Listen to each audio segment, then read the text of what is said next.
brother, brother, brother, brother, brother. What's up, guys? You ready to watch SummerSlam 2005 and watch Shawn Michaels sell his nutsack off? I am. Hope you guys are too. This one won the poll. I put up a poll for about 10 hours last week, giving you guys on YouTube, giving you guys about 4 SummerSlams to choose from. And this one had about 60% of the vote right off the bat. So I just closed the poll, called it a day, and figured this one would easily win regardless. And we need to be doing this one anyway. We haven't looked at SummerSlam 2005 together in a watch along. I did review this either last summer or the year before. I think it was 2 years ago, but I did do a review on this show as well if you want to check that out. But we've never watched it together, and this is a pretty stacked card.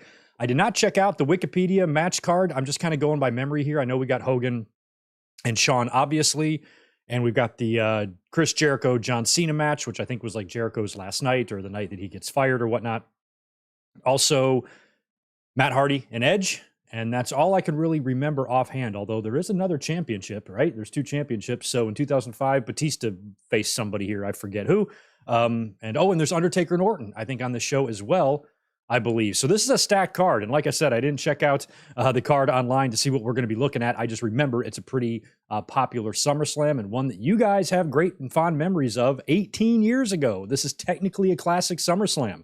I consider everything after 2004 to be like modern times. So even 2005, I still kind of feel like it's recent, but it's really not. It's 18 years ago. And this was a long, long time ago. So it'll be interesting to relive this one. Here's some memories from you guys, some facts about this show that We Are Pro Wrestling will probably hit us with, like the one he just dropped a minute ago that says second most bought SummerSlam in history behind 1998 Highway to Hell. We watched that one too a couple of years ago, I think. So yeah, this one's long overdue. This will be the last Sunday watch along for 2 weeks. I'm going to be out of town next week, so we'll be skipping next Sunday, but we'll be back 2 weeks from tonight for another one. And I might want to hit an old SummerSlam. I've been thinking about 89, 88, somewhere in there. We still have to do 93, although 93 sucked. But right now, I kind of really want to do 89. Hogan and Beefcake against Zeus and Macho, Ultimate Warrior and Rick Rude for the IC on the undercard. Lots of good stuff on that show, and thought we might knock out 89 before we get to this year's SummerSlam, so stay tuned. But I'll be putting up Twitter polls and YouTube polls and all that stuff to let you guys help decide. If you're a channel member, we kicked off our Saturday night's main event series watch-along last week. We are going to be doing those primarily on Tuesdays, maybe Thursdays perhaps here and there, although this Tuesday is 4th of July, so we're not going to do one this week, obviously, but we'll pick that back up next week when I return from out of town, and then we'll try to bust out a few of those as well. So I will say hello to the chat, and we'll get going here on SummerSlam 2005. Go over to your Peacock, pull up SummerSlam Season 18, Episode 1. According to Peacock, the runtime is 2 hours and 52 minutes and 55 seconds over on the Peacocky. You guys know what to do. Pull up your SummerSlam over there. We'll hit play together. The timer right below me will begin to run and just sync up with us throughout the night. In case you have a service that, makes you watch ads or whatever, the timer will allow you to catch back up with us. And I'm just trying to get mine paused before Lillian does her national anthem. There we go. We're paused. Cool. Get your zeros across the board there, and we'll all be hitting play together in just a couple of minutes. Let me say hi to the chat, knock out any super chats that might be here, and make sure I can be heard. Yeah, there we go. Why am I in 720p? Let's up that. There we go, 1080. On my playback channel here, I was only in partial HD. That's bullshit, man. Anyway, let's do some hellos. Let's say hi to Divine Ricks, chimed in very early before we even went live with $5. Thank you for that, my friend. Hey, Greg and friends, who do you think will challenge Seth Rollins at SummerSlam? I was hoping a heel Drew McIntyre or maybe a Dominic Mysterio. Man, I don't know. I would say neither, to be honest. Dominic just lost to Cody. Drew looks like he was setting up a match with Gunther. And like I said in my predictions, I expected Rollins and Balor to work one more match together. So I think that'll either happen on TV, or they're going to set up Rollins and Balor again at SummerSlam, and that's where you could get your Priest cash in. Imagine if Balor won the title from Seth and then lost it to Priest, which means he was now a 2-time former world champion and never even had a chance to really defend the title. That would be kind of crazy, and it would play into the story of Judgment Day's implosion and all of that. So right now, I kind of feel like Seth might just be working Balor again, but maybe not. We'll see who they put in front of him. On Monday, if it's not going to be Balor, I'm sure we'll get some sort of an idea of who it's going to be Monday night on Raw or tomorrow night on Raw, which unfortunately I will not be here to do a review of either since I'm leaving on Wednesday. I'm going to work tomorrow and Tuesday at work, so I'm going to be missing all the 4th of July fun, and I'm going to be working all day tomorrow, like a big long-ass day, like probably 11 a.m. to 11 p.m. It's going to suck. I've been off on Monday nights for 30 years. I don't work Mondays. I've probably only worked a dozen Mondays in my life. Tomorrow will be one of them, and it's going to be long. So unfortunately, no Raw review. But if some crazy shit hits the fan tomorrow night, I will squeeze in a mic drop and get up here and at least try to give you guys a video before I bounce out of town. Jeff McMahon, welcome to the family. Good to see you, man. We are inching closer to 100 members. I think we just need a couple more. If anybody wants to gift about, 5-6 memberships out, we'll get there. Anyway, Tatanani, good to see you as well, my friend, as well as Ray Fran, Rodrigo, and We Are Pro Wrestling is in the house. Might have some questions for you here. We Are Pro Wrestling, although I did review this, and it should be a couple years ago, and it should be fresh enough in my mind, but I'm already starting to forget a bunch of stuff. Mike Rouse is in the house. We've got Zach Palgett. The scroll is for you, my friend. Zane G is in the house. Deshaun, right on. We got some good channel members. There's George, wondering where you were. Oh, K-Dog's Kennel. Kevin is here as well, and oh man, you're at work, so you can't stay, but here for moral support. Thank you for that support morally. I am still trying to track down the very generous gift that Kevin has sent to me. It is lost in the post office somewhere. We're trying to find it and get it here. He sent me a very nice little piece on Bub, who of course was my cat who passed away. Still trying to find it. I can't wait to get it so I can show it to all you guys. And what a great guy Kevin is. George Morris is here with his $5. Hey, Greg, how are you doing? How was Tito? SummerSlam 2005, 0 out of 10, huh? Owen Hart in AEW Fight Forever. We will do SummerSlam 93. I'll be your hero. Edit out. Why? If we do SummerSlam 1993, I guarantee I'll be your hero will probably be edited out. Yes. And you know what? That's actually going to be one edit that I'm okay with because that song sucks. So we'll try to get to 93 one of these days. Apparently you didn't like SummerSlam 2005. Maybe it'll be better when you watch it with us because watching it with us is more fun. And Tito, I've lost him. He was sitting behind me. He's around here somewhere licking his butthole. So he's doing very good. And Tito says hello to all of you. MJ Parker, good to see you. The Juliet is here as well. Ben Espinoza. We got Mathis. We've got Trayvon. We have Brandon Barnes. We got Victor Colon. We got Michael Cuomo, lots of good channel members in here, and I think I missed a super chat from Zane G. Appreciate the $10, my friend. A bit far out, John Cena appearance last night and Reigns being defeated and Sky winning the briefcase makes up for LA Knight not winning the briefcase. I think so. I really wanted LA Knight to win, but I do not have the level of anger that everybody else seems to have. I can't believe they did this to LA Knight and chose Damian Priest. And I'm like, well, in storyline, Priest did make the most sense last night or on Saturday. But I think the fans clearly want LA Knight. Triple H tried to calm everybody down in the press conference. Say, just be patient. Be patient. Great things are coming for him.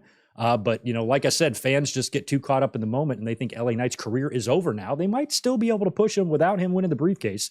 It wasn't going to be a make or break situation for him. Plus, it looks like he's going to be in a pretty high profile match at SummerSlam against Logan Paul.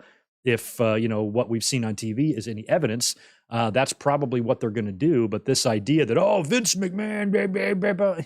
I'm like, does Damian Priest and Io Sky feel like Vince choices to you? No, not at all. These were probably Triple H choices, and Damian Priest does make a lot of sense. He's been in the company longer, spent more time in NXT, and Triple H, has really helped groom Damian Priest. You remember when he won the North American title and he was in the hot tub with the chicks and all that back in NXT? He's been around a long time, put his work in. I got nothing against Damian Priest winning the Money in the Bank, even though I really wanted LA Knight to win. I don't believe LA Knight is completely fucking screwed. Should just quit wrestling now. And all the fucking flying off the rails that goes on. I just think everybody needs to breathe and chill out. Damian Priest still makes an excellent briefcase holder because of all of the internal story with the Judgment Day. And plus, this all but guarantees that they're probably going to belt up Damian Priest. And I got no problem with that. Max Pokebra is here as well. Good to see you. We will get rolling here on the play button since it is now 16 minutes after the top of the hour. Let's get to this here so I'm not keeping you guys up too late. You guys know what to do. Go over to Peacock, get your fingers ready on that play button. We're going to do a countdown from 3 and hit play together.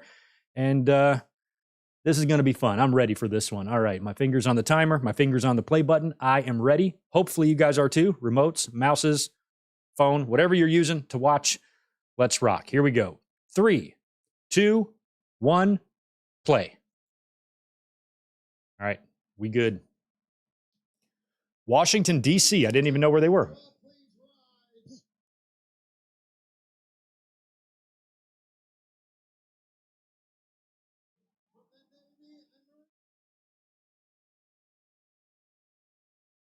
All right, some Navy and Marines from Dassa. Oh, and look at Lillian. Look at Lillian dressed like Britney Spears in that video.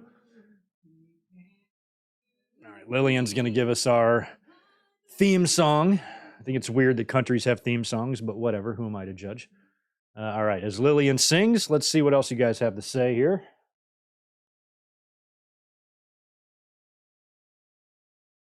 SummerSlam 2003 is a good one, too, because I think that's the one with the Hell in the Cell match, right? AJ Daniels, good to see you, my bud. My mom ordered it for you. Watch this live. Right on. You got to see some bloody shit, didn't you? Man, how old were you that back then, AJ, in 2005, 18 years ago? I was, 2005, I would have been 28. Yikes.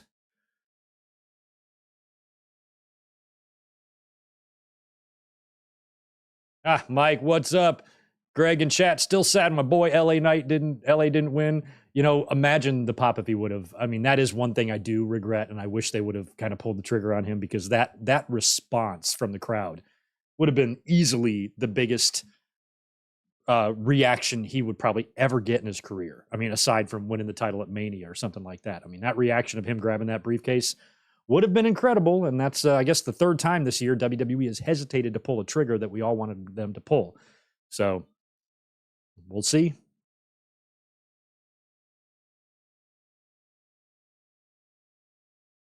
AJ, you were 6. Little tiny 6-year-old AJ. Your mom let you watch this shit when you were 6? Damn. You got a cool mom. My mom let me watch wrestling when I was 6, but it wasn't as gnarly as this. We didn't have bikini pillow fights and bloodbaths and all that stuff. It was just Uncle Elmer and JYD, you know? So that's pretty safe. All right, USA, if Lillian is done with our theme song. Zach, what's up? 9 years old. You're a little fella too. By the way, I did read your Twitter DM. I think the second date is going to be the one that would work best for me there, because July and August are both my busiest months of the year. I'm just like crazy. All July and all of August, all the way through Labor Day, is real gnarly for me at work. So my guaranteed days that I have to myself aren't always guaranteed, but I think the second date will work just fine. So we'll talk. Hey, are they rehashing Taz's heart monitor for this?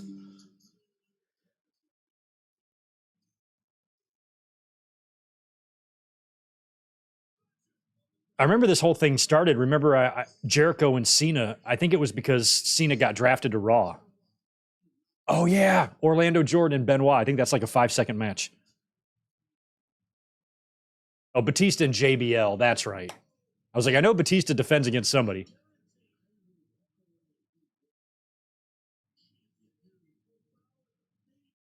JBL never held the big gold, did he? What band is this? One of them bands that they use that they're all the same.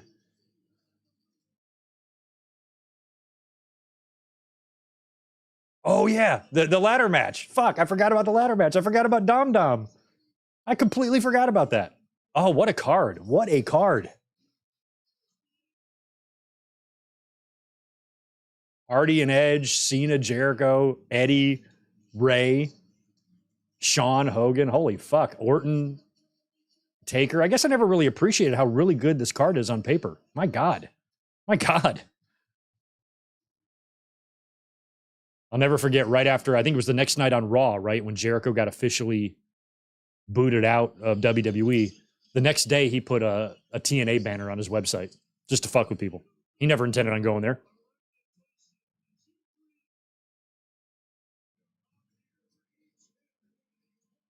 I still can't believe Hogan won this match.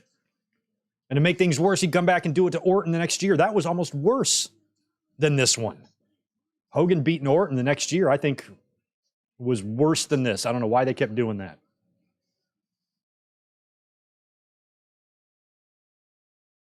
This is a classic example of why Hulk Hogan was just not for me, you know?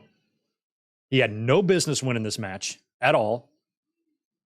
And then his little pussy ass shit about, oh, he's got to be a heel and a baby face. He's such an asshole. God, I fucking hate Hulk Hogan.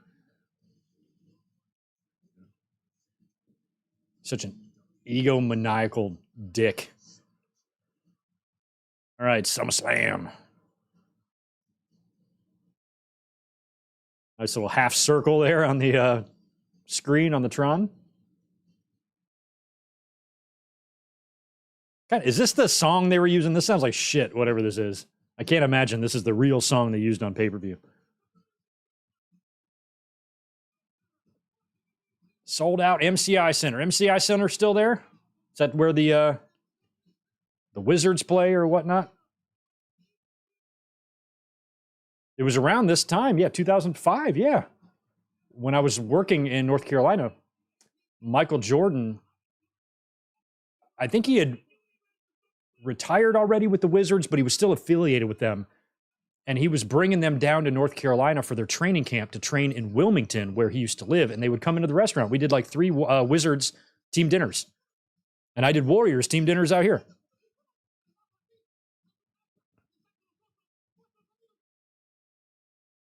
Michael Cole, it has.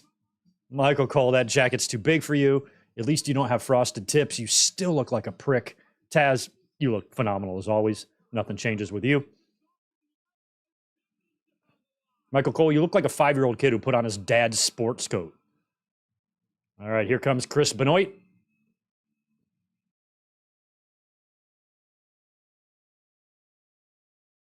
"16 years, man."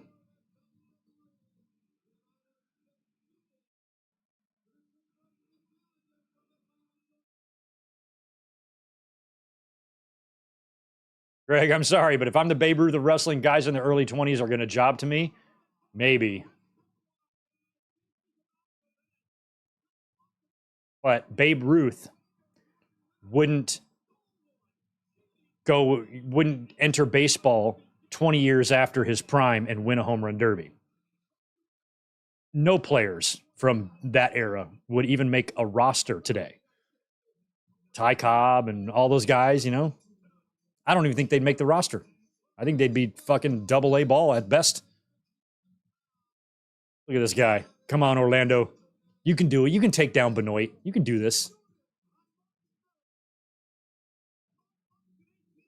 Is Orlando still a part of JBL's cabinet? What was going on with Orlando at this time? I only really remember him in the cabinet. I don't recall what else he did. What's he up to today, by the way? Anybody got eyeballs on Orlando?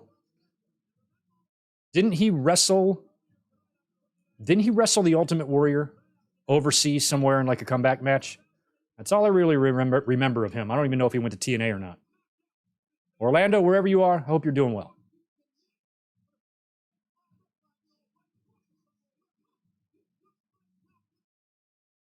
That old United States title, my God. Oh, yeah, pre-TNA, Orlando Jordan. So he was there.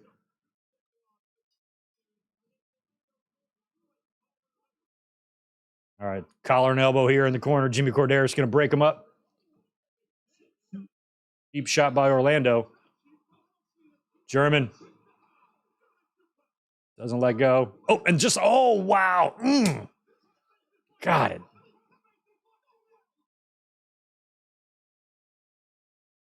And he got him. And that's how a crossface is supposed to. See how he's got that arm, like a lot of times when some guys do the crossface, they just put the one arm between their legs. They're not like holding it. Benoit is like, he's cinched up on everything. Nobody made it look real better than Benoit. New champion, record time, wins the U.S. title in the opening match. Winning a championship in the opening match this year, losing a championship in the main event the previous year. And less than 2 years later, Benoit would break the entire world's heart.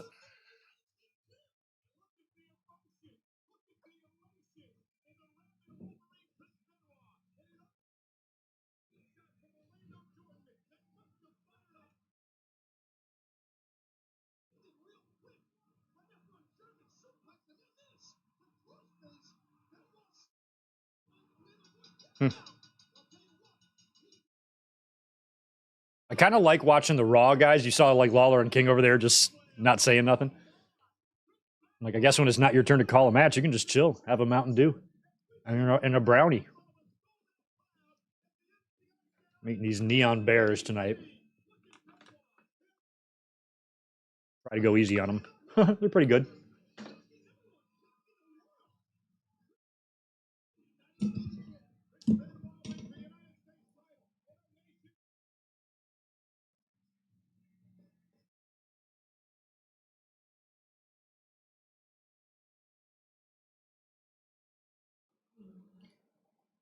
Vicky, look at you. He's done talking, baby. No more talk, Vicky.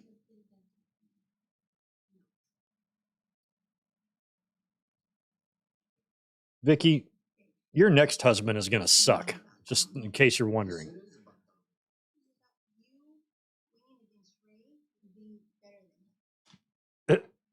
Vicky, you weren't a good actor yet. It's all about his love for Dominic. It's his son, you know?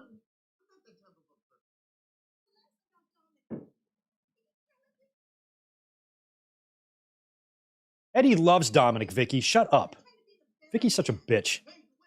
This is a loving father right here, Vicky. Have some respect. Stupid ass, Vicky.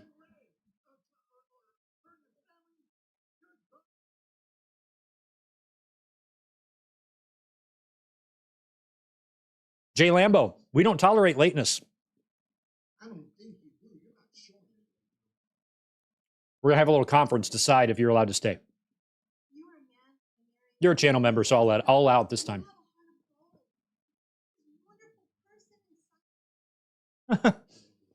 There's this wonderful person inside of me tonight. There's going to be a wonderful person inside of you.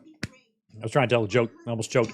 You have a figure of little Dom? That's adorable.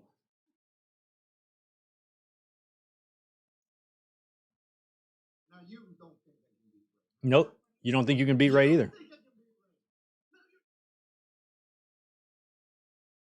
Vicky, later tonight when they tell you to run out to the ring, run out to the ring. Don't miss your cue.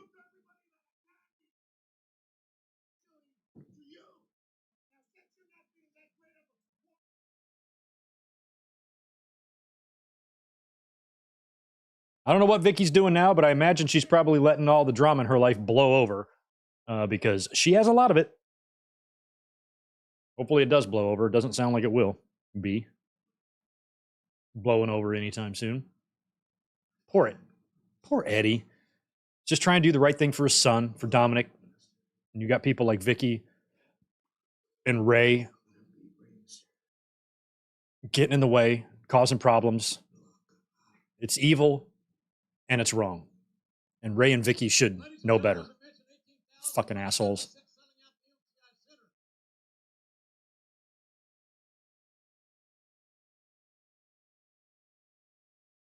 Nice. They got the soldiers there, injured soldiers hanging out.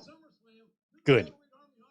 Give them free food, too. Make sure you give them free food. Don't make them pay $9 for a Sprite. Hook them up. Anything they want, give them a hot dog, put it on my tab.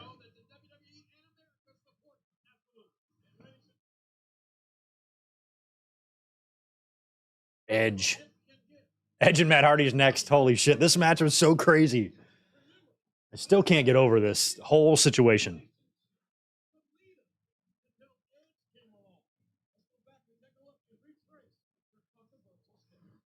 I don't know, Max. I thought Eddie looked in really good shape. I mean, he was a little bit older, but in terms of how he looked physically right there with Vicky, don't forget, this is like 3 months before he died. I thought he looked incredible. Handsome devil, man.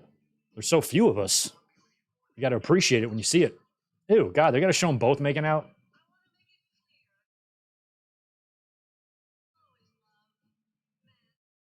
I'll never forget when Matt got let go after this. He did a long sit-down shoot interview. I can't remember who it was with, but I watched the whole thing.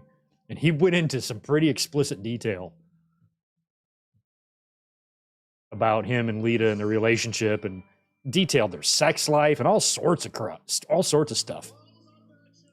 And this one night we were making really passionate love and I'm like, ah. Stop saying that.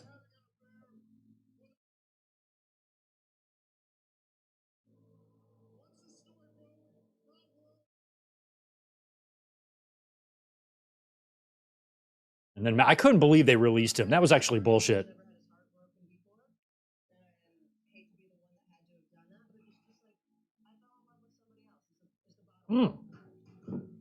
God. AJ, you were 6 and your mom was letting you watch this?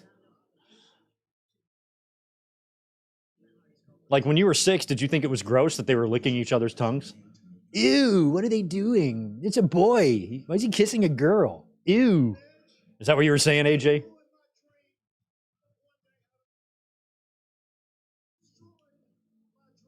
You still have a family.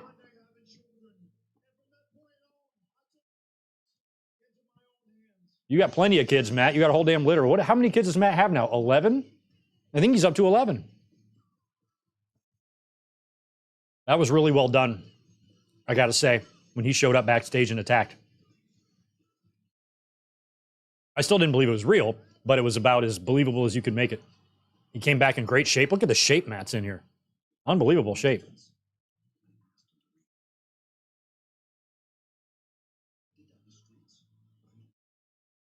I'm so glad that they're cool now because they were friends before all of this, and that's just got to be rough.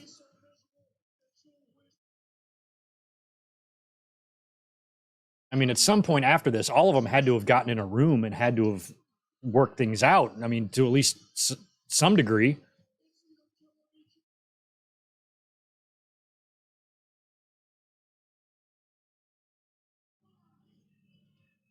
I think they did a trilogy here, right? I think Edge would win this. Matt would win a cage match, either at the next pay-per-view on Raw or something. And then they would do the Loser Leaves Raw match, which I think was on a show that I reviewed. That's when Lita like kind of hooked Matt in the ropes and he couldn't get. It was a ladder match, I think. Was that what it was? I fucking forgot. But oh my God, Lita. That's just insanity. And when you're dealing with this amount of money, you know, I'm just trying to put myself in this position. If Edge stole Elizabeth from me and then I had to wrestle him, I would want to fucking kill him. And then Elizabeth's at ringside wearing something slutty and like trying to stop me from beating him. I'm like, what the hell? It would just be really hard for me to do that. But I guess if you're paying me enough.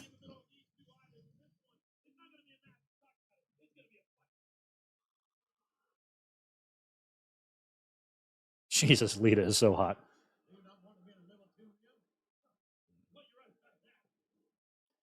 Yeah, Bite This was awesome. I actually got into Bite This. I've still never heard it. It was September of 2001. Kurt Angle was the guest, and I called in and got through. But I've never been able to find Bite This episodes. I don't know where to find them. So if anybody knows where to find Bite This is, Greg from North Carolina called in and asked Kurt Angle a question. I don't even remember what I asked. But it was, I believe it was September of 01 or August of 01 was when that episode was. And I called and got through. All right, here we go. Big brawl. Matt's going right after Edge.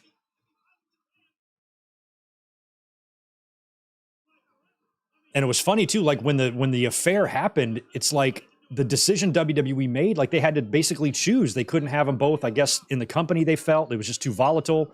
And Edge, unfortunately, as much as I love Matt Hardy, Edge was the more valuable star.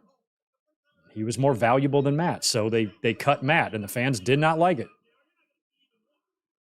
5 years later, same thing would happen with Daniel Bryan, and they'd bring him back, and he'd return at SummerSlam too.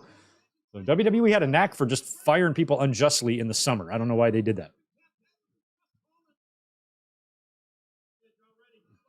It always happens around Vince's birthday. Maybe he's just mad about being older. And for those scoring at home, Vince is old as shit now.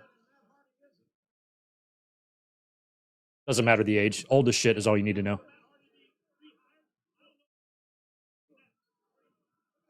Just wailing away. I mean, like if you're Matt, like, just put a little extra. You gotta just hit him, give him one potato.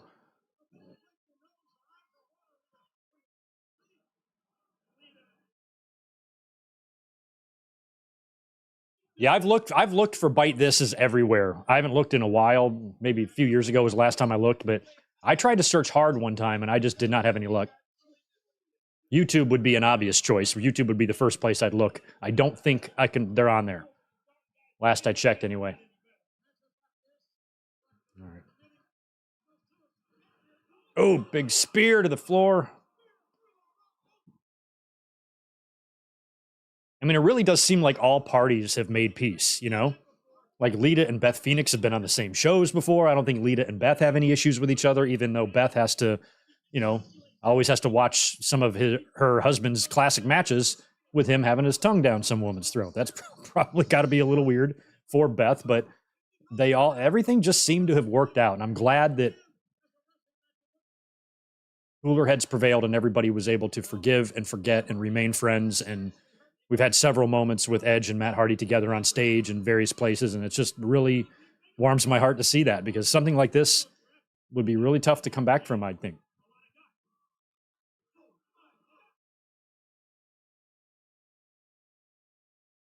I think I have like a 5 or 6 year old mic drop on my channel too about this whole situation from way back in the day.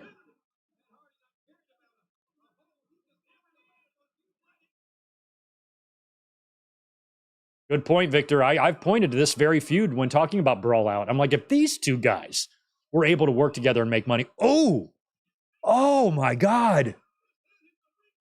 Holy shit. That looked like it was legit.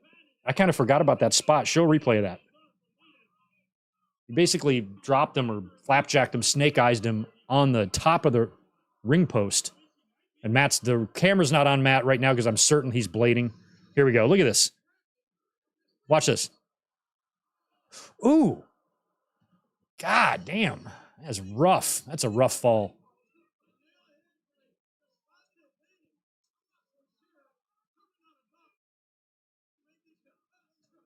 He's concussed, all right. Jesus Christ.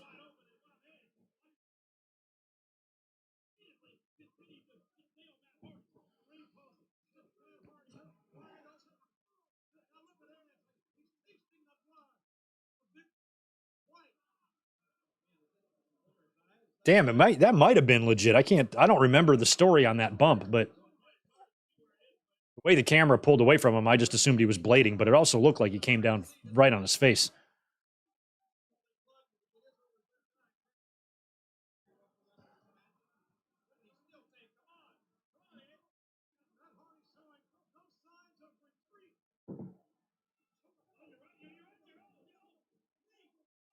Hmm.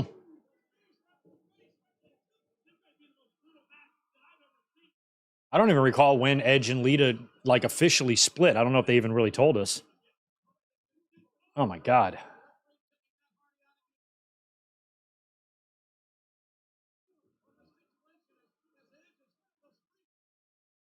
This was during the time too, you know, it's hard to imagine because Edge is so beloved, but he was really hated amongst the fans, the internet. He was getting pretty ugly chants on the road. I don't think the locker room was too thrilled with him either. Up, and there we go. And there's the bell.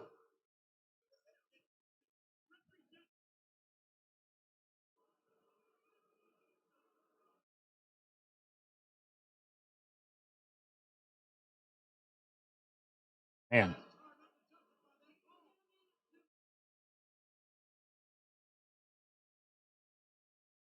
A winner is you.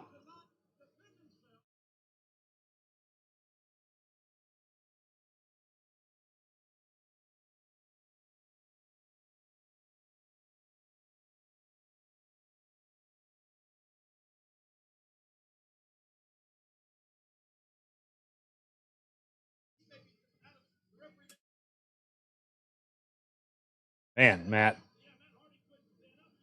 Oof. Yeah, he definitely bladed, but that was just a good looking spot on the ring post. It looked pretty damn legit. No one was home.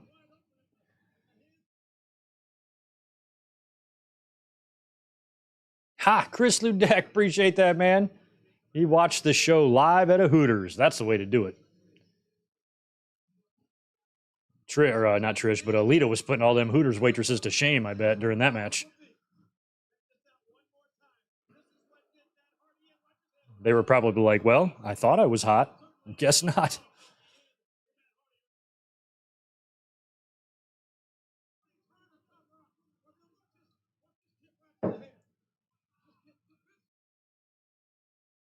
Ooh.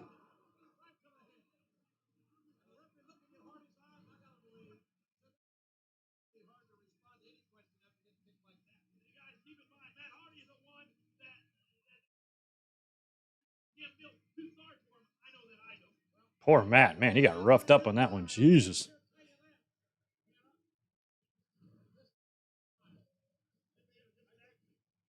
Oh, yeah, he did kick. I mean, he stiffed him hard there, too, man.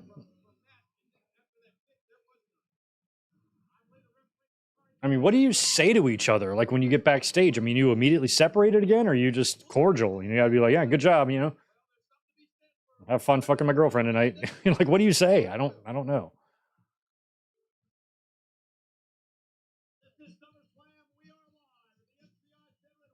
I don't know what this music is, but it's bad.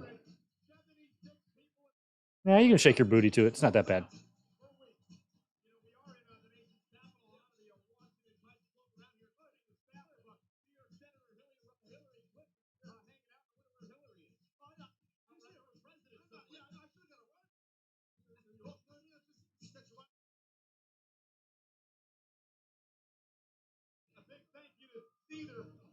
Seether.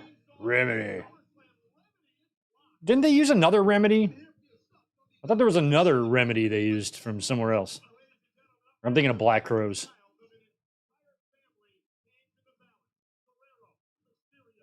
Oh, this is next. Holy shit. Look at Dominic. His little bleached hair. I've heard of Hooters doing wrestling shows. Yeah.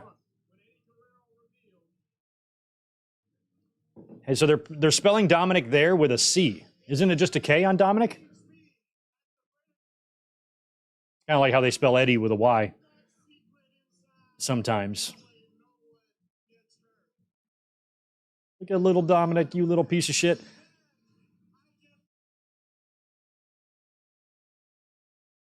mean, I wonder how old Rhea Ripley was during this time. A little mommy, a little tiny elementary school mommy.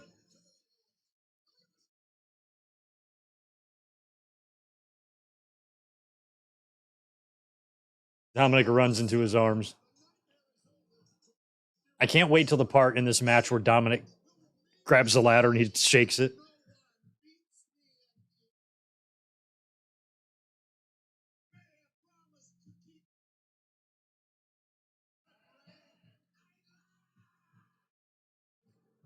The inside of my beer cap says properly chill.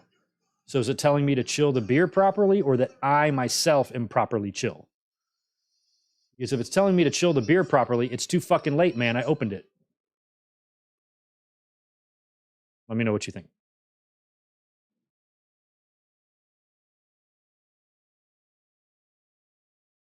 Look at Dominic running. He jumps up the ladder or jumps up the chair.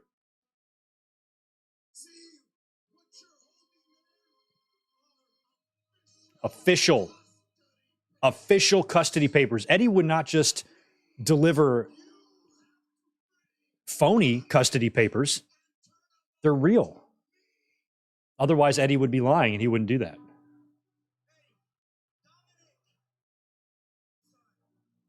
I don't know, Ray. Yeah, he said dad. He meant Eddie. He was looking for his dad. He was wondering where he was. So he said, Dad, where's Eddie? Dad, I'm scared. Early Angie appearance, too. Look at that. Give me my son. Aw. Dominic, don't be scared. It's your dad.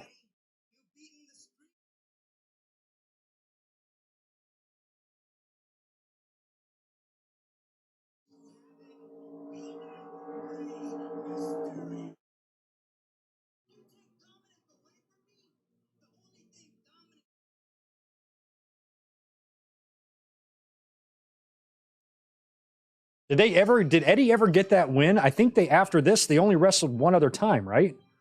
I think there was one more match on TV after this between these two, and then that was it. They never wrestled again. So I don't know if Eddie got that win or not. I don't remember. Yeah, Backlash 03. That's what I'm thinking of, Max. Remedy from Cold. That song. I remember that.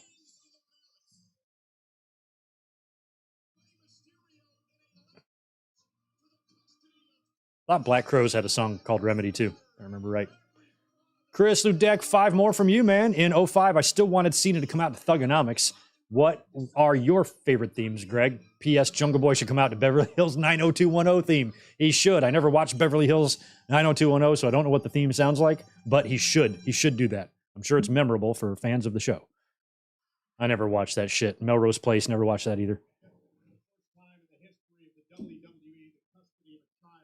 The custody of a child will determine. I love it. Dominic, you're either going home with Ray or you're going home with Latino heat. I mean, I don't know why there's such a debate here of who Dominic's real father is. It's clearly Eddie. And you feel that I mean, look at what Dom's doing right now. I mean, it's got Eddie and Mamacita vibes, you know? He's just mimicking his father, who he loved so dearly, and his relationship with China, recreating that with Rhea Ripley. Because like father, like son.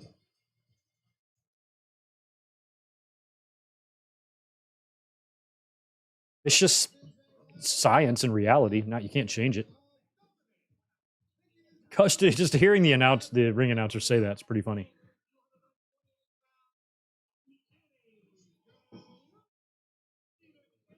Michael, appreciate the 5. Yeah, I mean, it was just right before Survivor Series that Eddie would pass away. Sucks. Yeah, showed Eddie still had a lot to offer WWE. He did. In 05, I was frustrated, though, even though I loved this whole angle, it was fun, but Benoit and Eddie, I was still kind of bummed out from the previous year that neither one of them got a really healthy run with their titles. After closing out WrestleMania 20, next thing you know, neither one of them are in the title picture at all. There's Dominic. Who's that woman? Aw.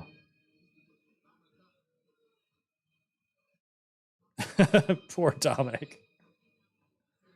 Oh, Dominic. Me and Michael Cole for custody of Tito. Michael Cole wouldn't stand a chance. If Tito was on the line, Michael Cole won't even get any offense.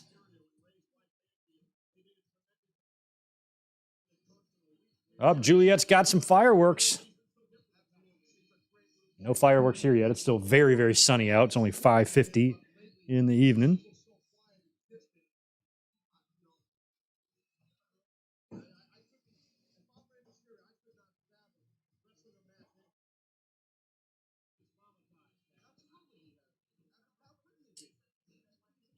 Eddie's reviewing the rules with Tony Chimmel. So what I do is I take the ladder homes and I put it up there and grab the briefcase, right? And then Chimmel's like, yeah. He's like, good, just making sure. Eddie likes to be thorough. That's why he was such a professional. Rey Mysterio is probably going to go down as one of my top 5 favorite wrestlers of all time, just in terms of his influence. However, I've never liked any of his theme songs ever. Ever. I didn't like his slow version in WCW that he started with, even though it's memorable and nostalgic. It didn't really fit him. And the Filthy Animals song was stupid. And then all of these is Who's That Jumping Out the Sky? Who gives a fuck? I don't like that song either. I don't like Booyaka. I don't like any of it. So as much as I love Ray and think he's one of the best to ever do it, not my favorite theme songs. Who asked me earlier about my favorite theme songs? I don't even know if I have a list of all-time favorites. I'd have to think. It's going to be old stuff. I liked a lot of the stuff from the 90s. I liked a lot of Jim Johnson themes. I like Diesel. I like Bret Hart. I like Goldust. I liked Undertaker, Razor Ramon. Like Kane.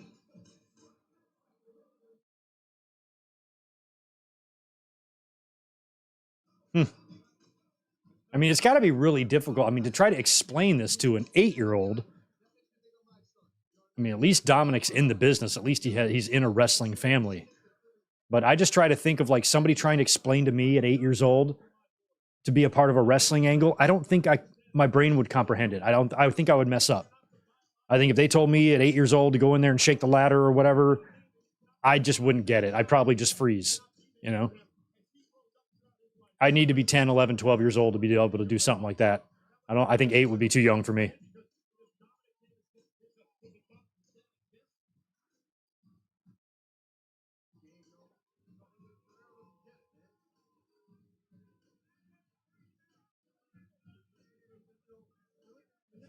Dominic. Is that Dominic's nanny? If you're just tuning in, we are about to start the Eddie Guerrero and Rey Mysterio ladder match for custody of Dom Dom. 8-year-old Dominic, my God.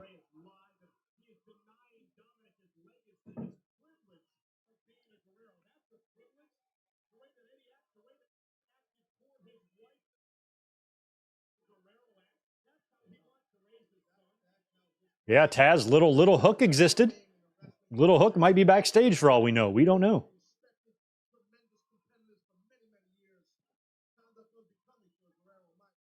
Papa Shango theme, JB. All right.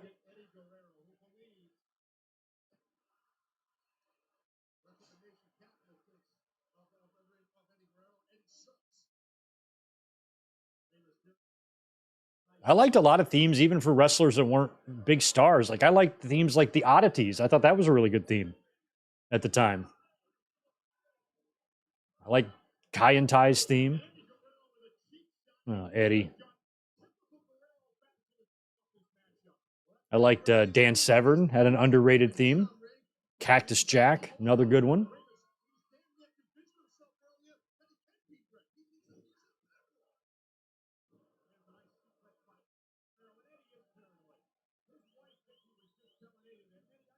Godfather's got a good one.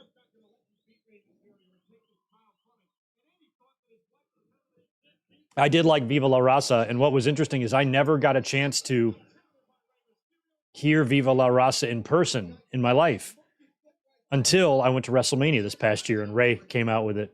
It was emotional. I'm like, oh my God, I was just like flooded. I'm like, I've never heard this like in person before. It just made me half happy, half sad. Oh my God. They're getting right into these ladders.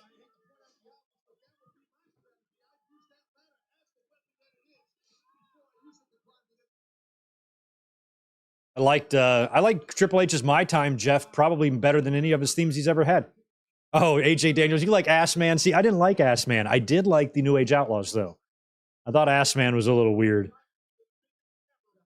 Like I said, by the time they got to WWF The Music Volume 4, I was starting to fall off a little. I was like, okay, I just thought they had some better themes a couple years earlier.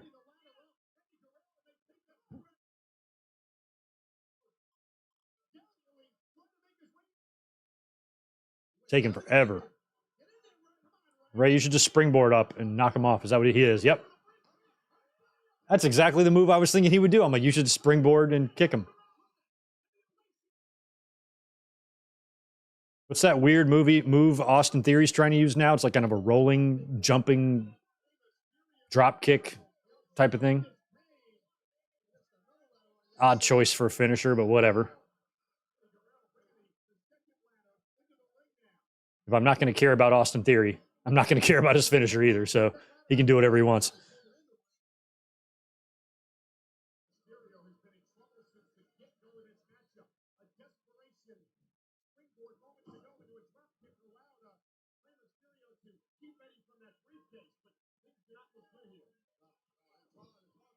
That building looks a lot like Staples Center. Hollywood Rock theme was good. I liked it too. Nice rights by Ray. He's going to go baseball slide that thing. Oh, my God. Oh, he caught Eddie right in the chin. Yeah, Matt's blood is still on the mat. Back then, they didn't change the mats. Because nowadays, I think what they do is they tie a bunch of mats down, and then when one gets bloody, they just untie it, pull it off, and you got another one underneath. Oh, my God.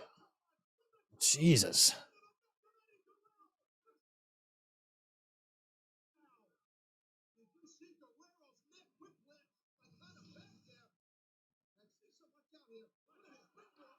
Rodrigo, I hated Hogan's WCW theme. He's American man.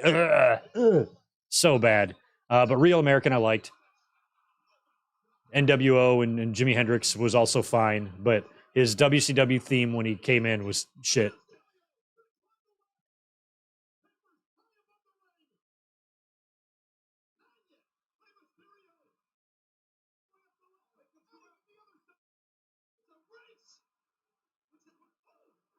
It's a race.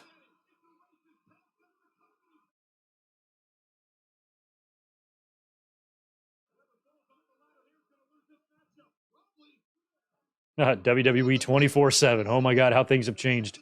That was so innovative back then. Uh-oh, we're going to go. Oh, he's got it right here.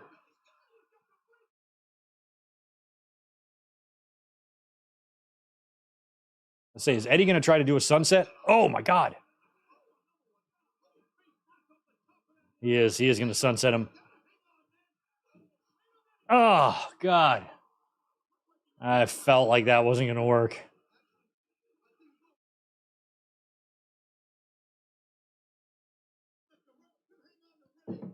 You fucked up, Chance. I don't know if he really fucked up.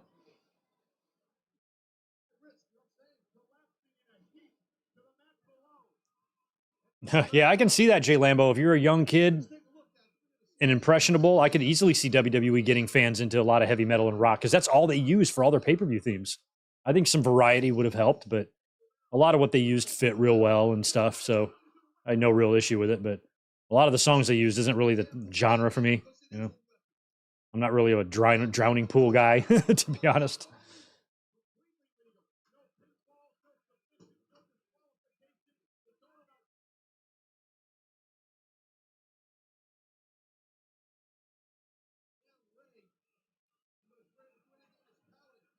Ray's got another. I'm sorry, Eddie's got another ladder.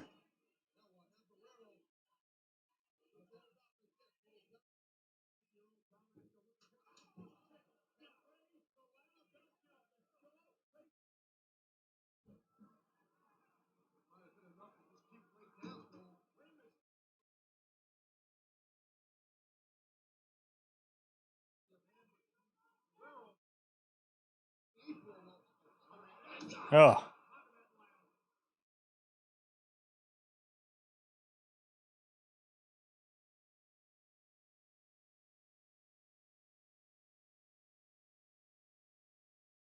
well, Ray, you can get out of that. Well, he's gonna go for his senton thing, yeah, or the helo.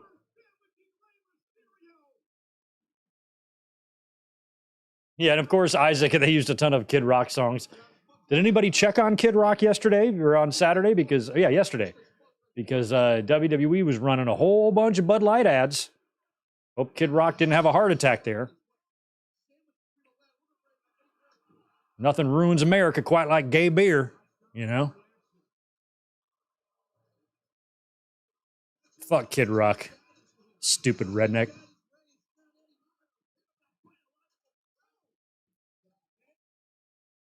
Where's Vicky? He'll be saying it soon.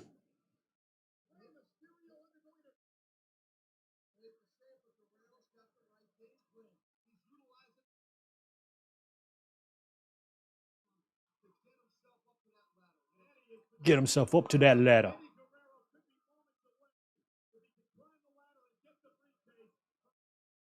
Ray's got the other ladder. He's going to chuck it or something. See, these look like actual store-bought ladders because it has a little danger thing on them. Nowadays, they just manufacture their own.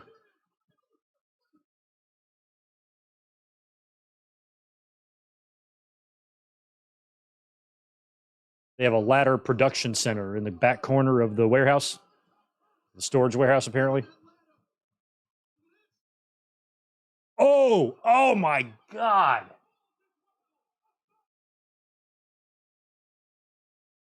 Oh, that's the type of shit. God, you saw like how Ray came down. Here I was trying to talk about the LPC, the Ladder Protection or Ladder Production Center in WWE, where they make their own. But back then they were still using real ladders. Oh my God, Ray is so lucky. Like either one of them could have gotten their leg in there and twisted, just ripped their knee out. Come on, Ray.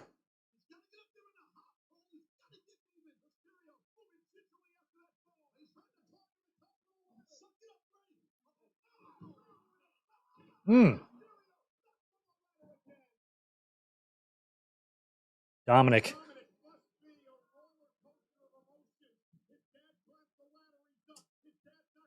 It's amazing how much kind of personality Dominic turned out to have, because looking at him here as a kid, I'm like, this kid's going to be the most boring kid to ever live when he grows up.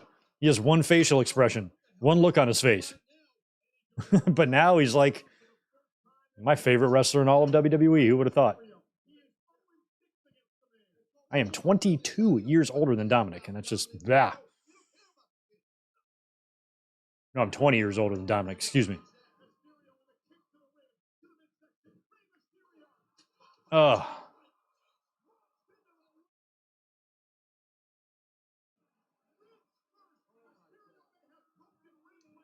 Limp Bizkit. I never liked Limp Bizkit. I didn't like Fred Durst because of like his, I think it was his voice. It was the whiny, like I can't describe. You know his songs, how he has that like whiny pitch to his voice. I'm like, what's that about? Are you a girl? No, I didn't like Limp Bizkit. I thought they were lame. But the Roland song, I guess, did fit with Undertaker. Like whenever I hear Roland or anything like that, I just think of WWE. I don't think of Limp Bizkit. I think of Undertaker or something. I just didn't.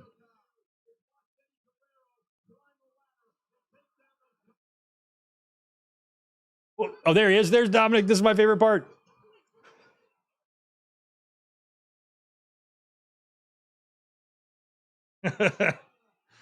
Oh, Ray, please don't hit him with a sunset flip or anything or a frog splash. Like they should have frog splashed Dominic. That would have been awesome. No, no, no. Dominic trying to help out. Oh, no. Oh, no. That's your father, Dominic. Show some respect. You don't try to cost your dad matches.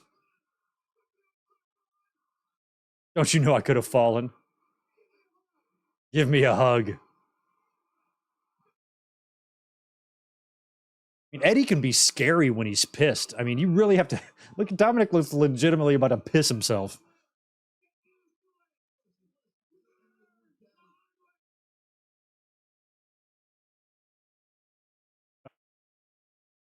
Ray stops there. Dominic, get out of there.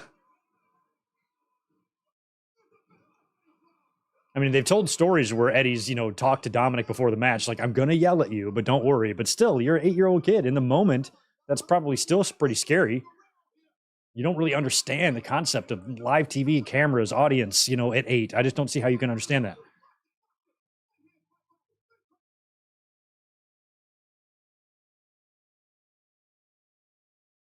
Oh, 619.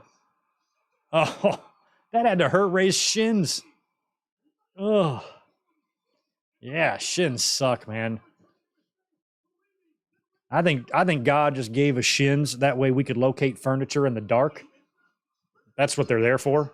Oh, nighttime furniture locators. That's what they should be called.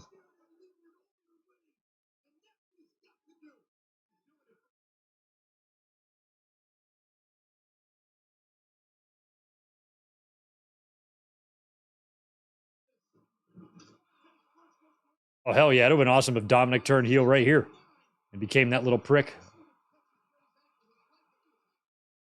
God. Yeah, we're probably coming up on close to when Vicky's going to miss her cue.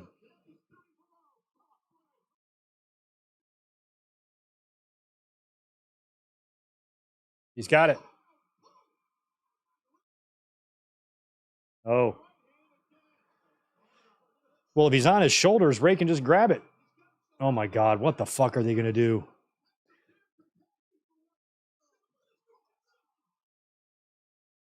Oh, that looks so good. What a power bomb. That could have easily been botched.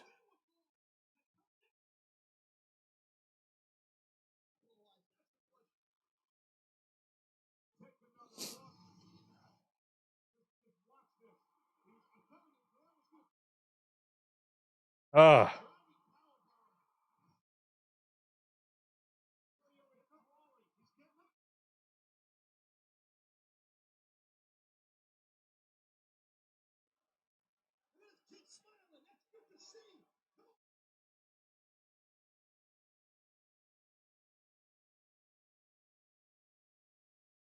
He's got it.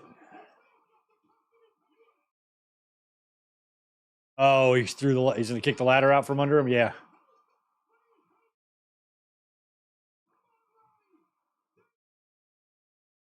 Oh. Power bomb. Cole called it a spine buster.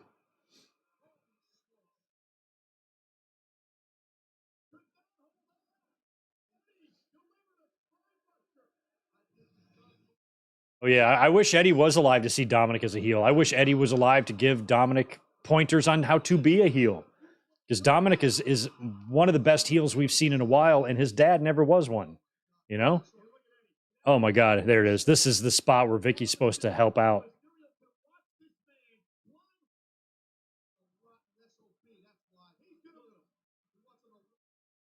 Oh, my God. Ah.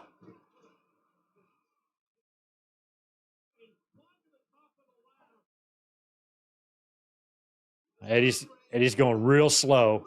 I think what's supposed to happen is Vicky's supposed to come out and stop him, but she's not coming.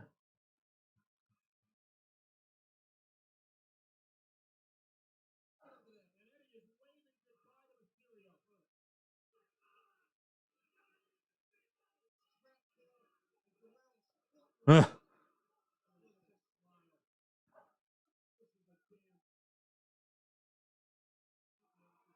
So Ray's do they improvise here?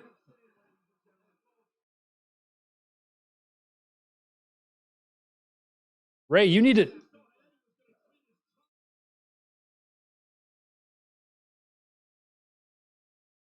Ray's trying to move it. This is a bad landing, I think. Now the same thing's going to happen to Eddie, but he just can't.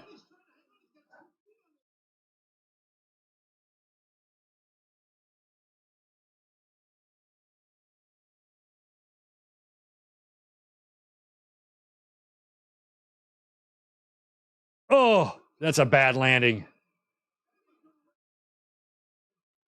Oh.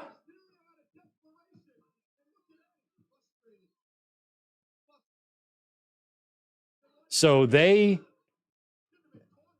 have edited that because you can hear Eddie saying, "Where the fuck was Vicky?" And I didn't hear it in any of that. I think they dubbed that out.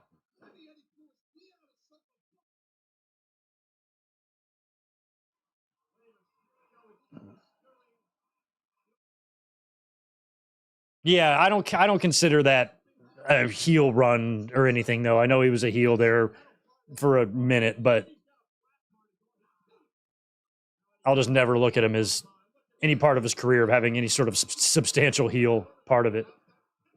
Oh wow, there's Eddie's going for his trifectas here. Spine first.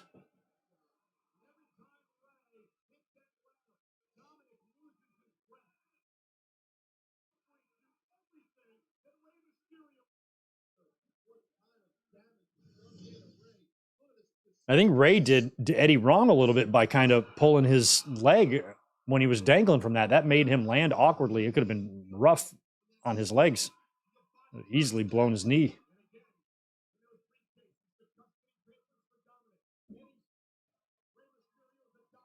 Let me ask you guys this, because I bet you have. Has anybody ever had to use one of those ladders just in your everyday life or at work or anything where you've had to pull out a ladder just like that and set it up? When you climb it, do you climb it like a wrestler? I kind of do. I've had to get up on one of those. Oh, there's Vicky. Thanks for coming. I've climbed up a few of them, and every time I've done it, I'm like, I feel like I'm in a ladder match.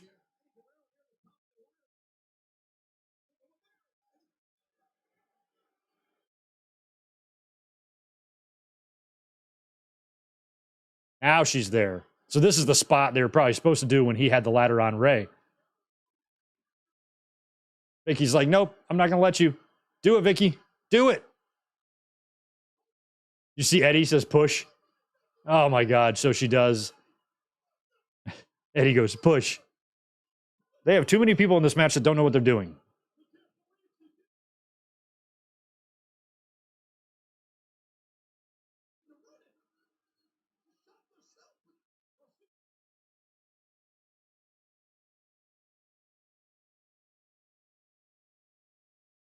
Hmm.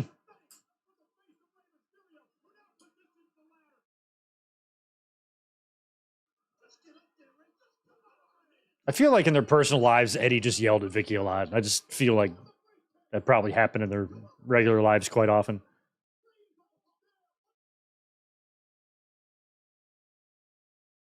Oh, look at Vicky holding Eddie back so Ray can win. Come on, Ray, do it. There, he's got it. Oh, another bad landing. Dominic finally smiling. Look. Where's his mom? Where's Angie? Like, why? Maybe Aaliyah was little. She needed to be with her. Come on, get in the ring, Dominic. You can't even get up on the apron. He's too little.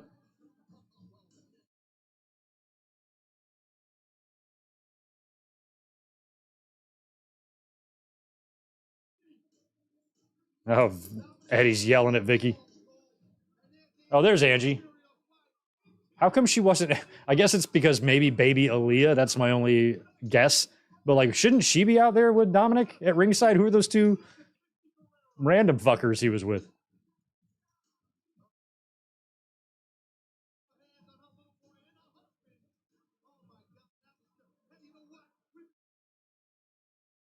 It's okay, Dominic. You'll be safe with the gringos. Just sit there with these two randos from Washington, D.C. Eddie's throwing ladders.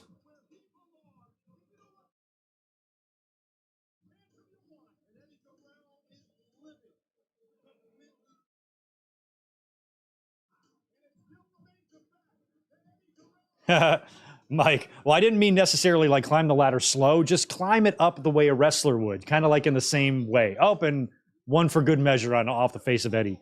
But I've had to get up on one of those. My last job, I was always doing repairs and shit to the building and everything. So sometimes I'd get up on the roof or something, and I'd climb that. And every time I just do it like I do it like a wrestler. My trash can lid up here closes, and when I close it like Undertaker when he's shutting a casket. For some reason, I do a little thing with my arm whenever I shut. Whenever I walk around my hallway to go to the laundry room, I do this with my arms like Akeem used to do. I picked out all these little things that wrestlers have done. I kind of do in my regular life. Yeah, I'll walk through the hallway and I'll go like this when nobody's looking. I'm just doing the Akeem African Dream arm dance thing that he would do when he would come to the ring. However you do it.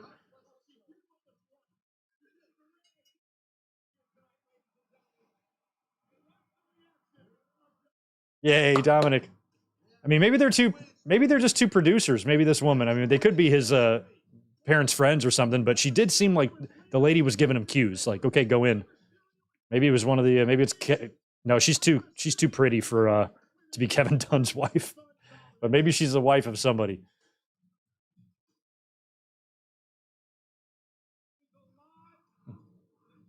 The Mysterio family is alive and very well. They got some pyro set up there. I don't know who that's going to be next.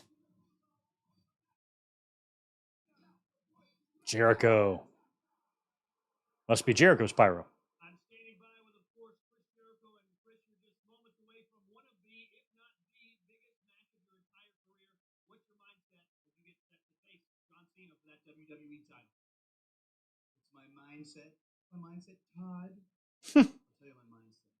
Crazy he was only there 6 years.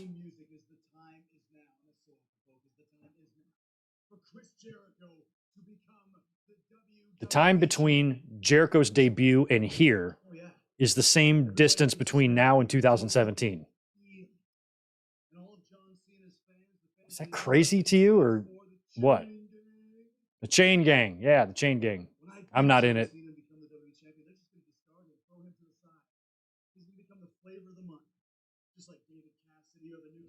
Oh, use the Force to open automatic doors at stores. That's good.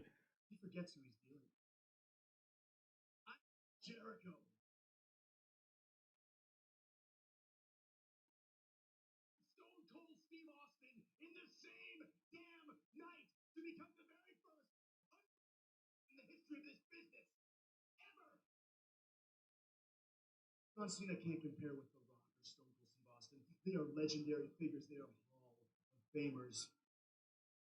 Just like Chris Jericho. I'm a Hall of Famer. I'm a legendary. Day of Reckoning 2 just came out. I didn't know there was a Day of Reckoning 1. Was that a video game? Over Rover and let Jericho take over. That's awesome. Gorgeous waist right here. All of my fans around the world, the true Jerichoholics, and most importantly, Mr. Eric Bischoff, my boss, can finally have a champion. Got to be hard for Jericho to say. Eric Bischoff, my boss. Probably never thought he'd say that again. Yeah, anybody got what's Rob Grisham's up to these days? Mr. Rob Grisham's. Oh no. Oh, look at there. Way to go. Oh. Way to go, Eugene. Nice score. Probably a mercy fuck, but still, good for him. He's got the medals. What's going on here? Is this Angle? This is Kurt Angle against... It is, I think. It's Kurt Angle against Eugene. How did Kurt Angle get suckered into doing a match with Eugene?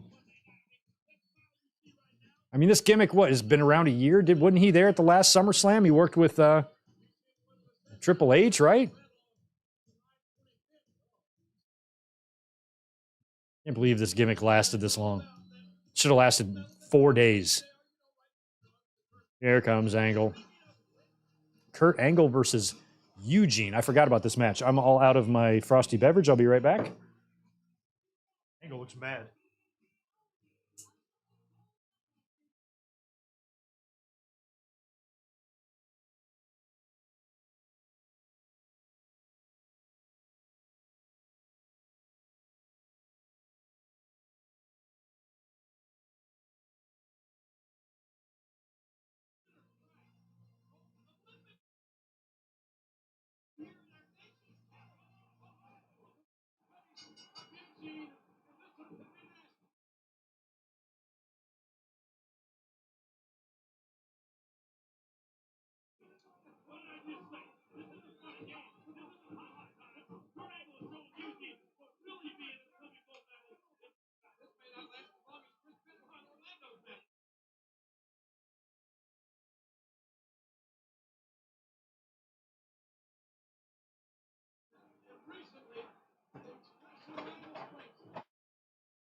Angle's taking it to poor old Nicky Dinsey pretty hard. I don't think Eugene's going to win this one.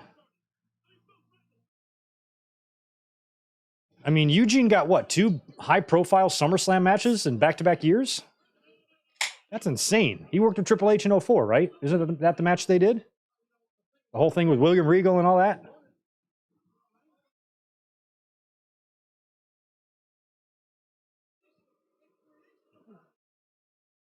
Oh, he's going to do the people's elbow, the Eugene elbow.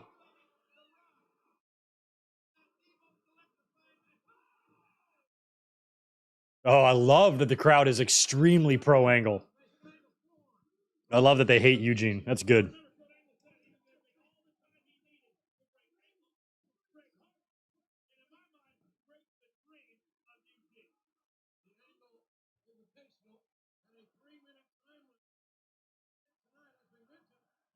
The Angle Invitational.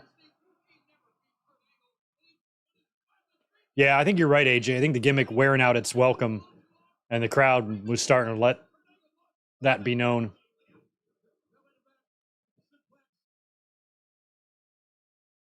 And he was a good wrestler, too. I know he did some training there and the developmental for them and whatnot. He was a great hand, but you get stuck with a gimmick like that, man. There's really not much else for you.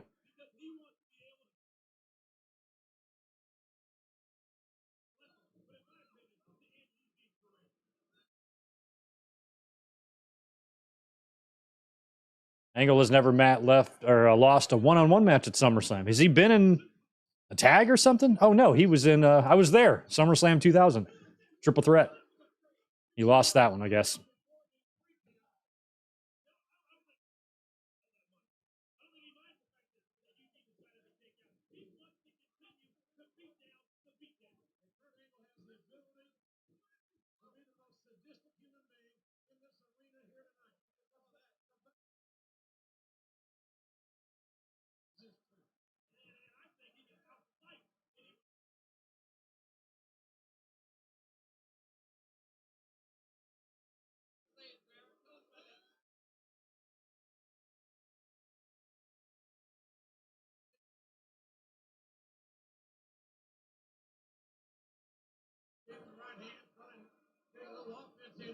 Oh, rock bottom to Angie.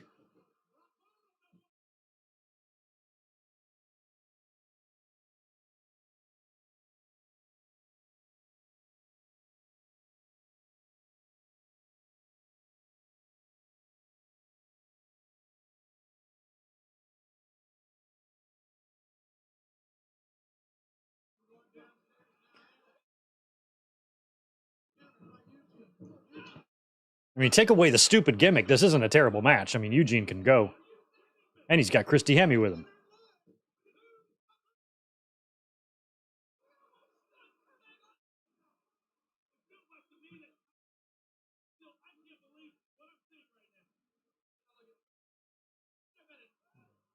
Oh, he's taking his straps off, his invisible straps.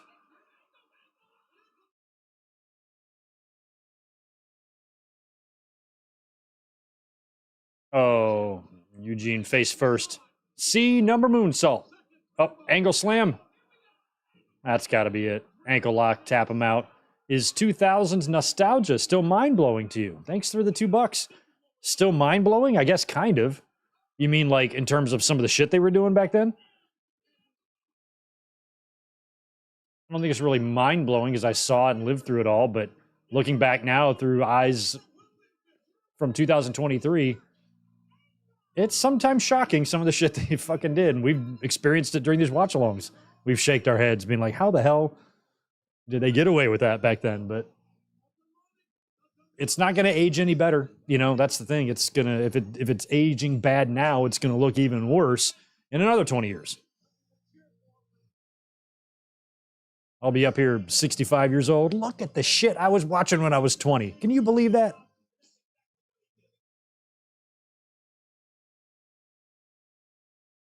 Lillian, I like the outfit.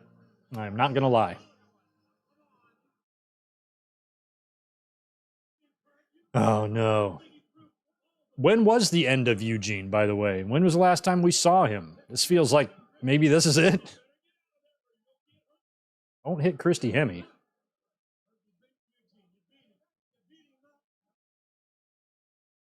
Okay.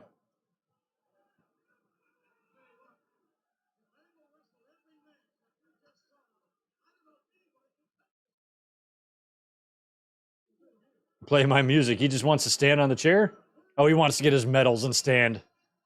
I thought he was going to assault Eugene. It's got to be hard to stand on that in that wobbly ass ring.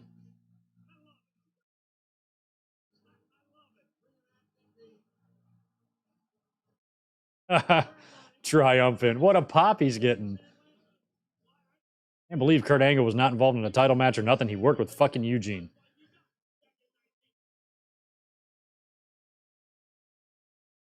And Kurt Angle and Batista instead of JBL. Let JBL work with Eugene and get beat.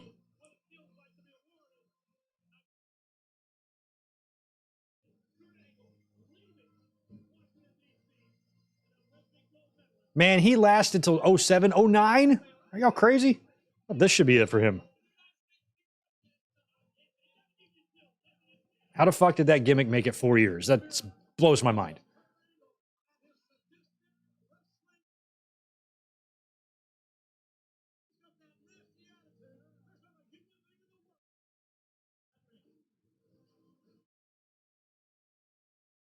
Oh, dear.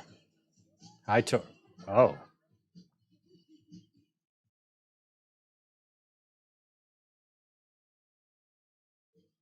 Oh, Ashley Mazzaro. Candace. I was never a big Candace fan. I mean, I am right now. I'm a very big Candace fan right now, but in general, I was not. But here is the best one. My all time favorite. She has no equal. She's so good, they named a cookie after her. Stacy Keibler. Oh, it's the president's car? I bet. Fucking George W. Oh, it's Vince. Hi, you pervert. What's up? Oh, yeah, you're going to run for president.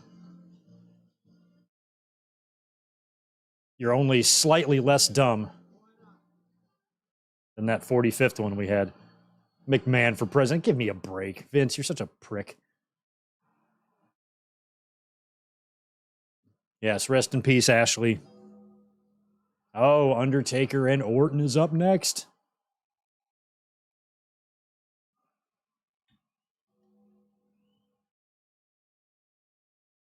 Ooh, lightning bolts.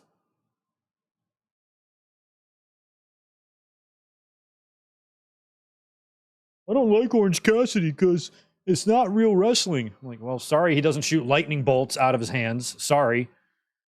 Maybe if he did, you would consider that real wrestling.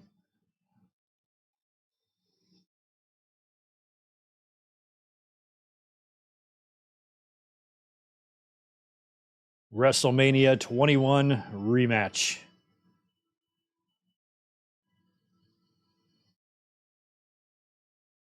Yep, still married to Sarah. Either that or he has not made the tattoo removal appointment yet.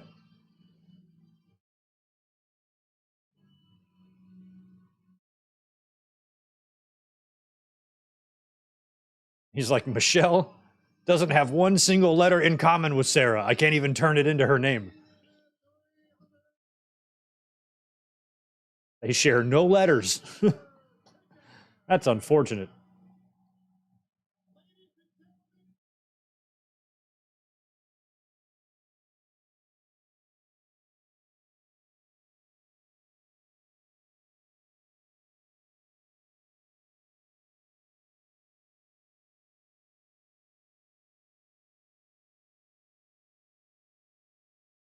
Yeah, at the time, I could not stand Bush. Looking back now, I would definitely take him over Trump, but he was pretty fucking horrible war criminal himself. But with him, it was almost like he was kind of lovably stupid, where Trump is like annoyingly stupid. Some people have like are dumb, but they have charm, you know, and some people are just really fucking dumb and then speak like they're smart. Those are the worst ones. And with Bush, it was like even now, like later, like watching him, he has like kind of a little friendship with Michelle Obama that I think is fucking adorable. Like they get along, they joke and kid, and they're on opposite sides of the political fence. But you know, there was a time in this country where you could be on both sides and still have relationships and have respect and all of that, even though you might have different political values or whatnot. You know, where now it's not really like that. I don't want anything to do with a Trump supporter, to be honest with you. I find him gross and disgusting and stupid, and I don't want anything to do with him. And it's a shame that we've gotten to that point. I would like to have a little bit more respect. And I think back then when Bush was president, I was way more likely to have friends that were Republicans. Even with Bush, even with the war, and even with all the horrible shit he did, losing, the popular vote and becoming president anyway. It's twice now it's happened in this century to us. And even with all that, I was still more than happy to, or I wouldn't be offended by anybody with conservative values at all. I'm like, yeah, that's cool. Whatever. To each his own. But now it's just so gnarly. It's like, ugh.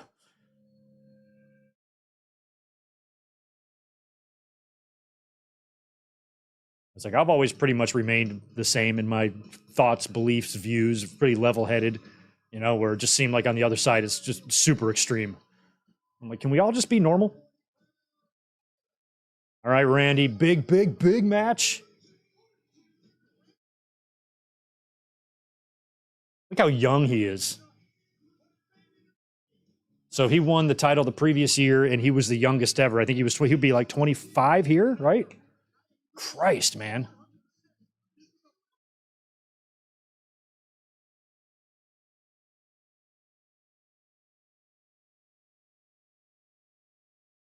I forgot the finish here. I think we get some. I think Ace makes his appearance again. And help me out. This would be, I think, a trilogy, right? Because they would do the Hell in the Cell after this. And I don't know if they worked other matches or not. They might have worked more than that, but they feuded the entire year.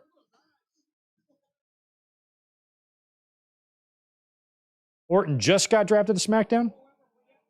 Oh, you mean recent? I thought like right now? Did WWE just announce that?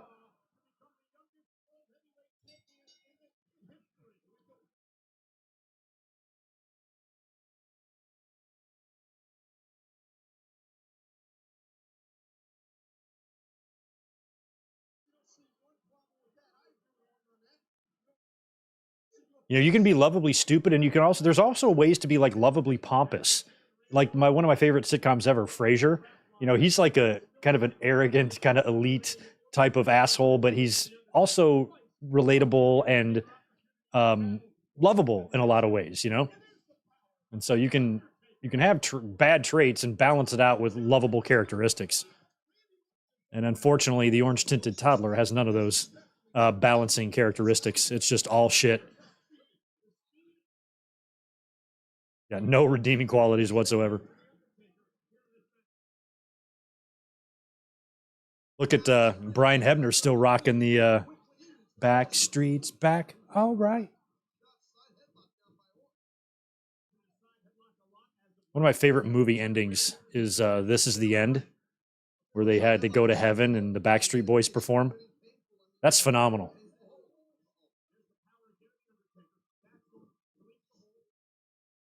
Nice. I loved their Mania match. I don't recall if this one's better or not, but I don't think this one's bad. I think this is also a pretty solid match, if I remember. And this one, they gave these guys all year, right? When was the last match the Hell in the Cell, or did they go into Survivor Series on their deal? I don't remember.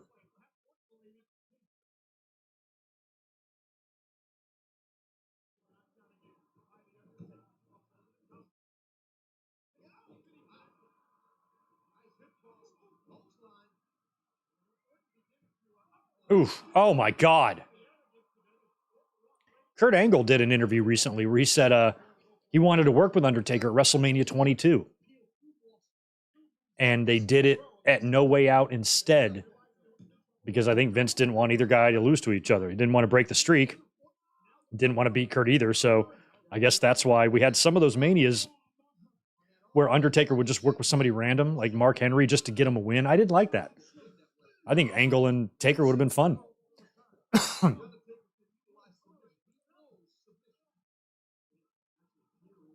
It would have been fine for Angle to lose that. He won the previous year against Shawn.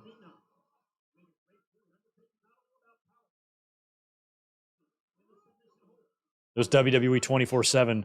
When that came out, I didn't have it offered where I was living, so I couldn't get it if I wanted to. But once YouTube started, which was this year, 2005, I was able to find some of those. They were fascinating to me at the time. Find those roundtable shows that would like be hosted by Mean Gene, and they'd have random wrestlers. You know, Pat Patterson would be on a lot of those. Sergeant Slaughter. They'd bring in Kevin Nash, Bret Hart, lots of people to talk about a topic. Pretty much. Oh, wow. Pretty much. You know, kind of like what a podcast would be now, just edited. And I loved those. When I found them, I did everything I could to copy them and save them so I could have them, and that was like really interesting to me at the time. Where now, with YouTube and with everything else going on and technology, you hear everybody's opinions on everything, but that was still pretty new and cool to me. Ooh, at the time, because I was really into shoot interviews too. I loved collecting shoot interviews. But now, like, shoot interviews aren't even a thing anymore because you have podcasts. And now instead of having to pay $20 to hear somebody talk for an hour about their career, you can listen to somebody talk for 100 hours about their career for free. And that's pretty cool.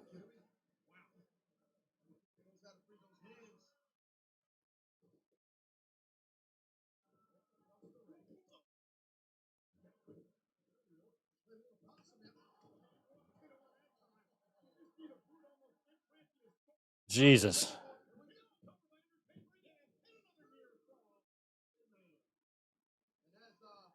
Oh, it was Armageddon was a Hell in the Cell. I was thinking maybe it was like the October. Thank you, We Are Pro Wrestling. So yeah, that was basically a year-long feud then between these guys. Same as the same match Bob Orton bled on Taker and the whole hepatitis shit. Yeah, I remember that. I didn't realize it made it to Armageddon though. That's crazy.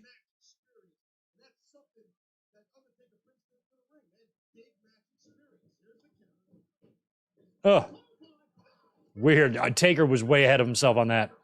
Too much velocity on running the ropes there.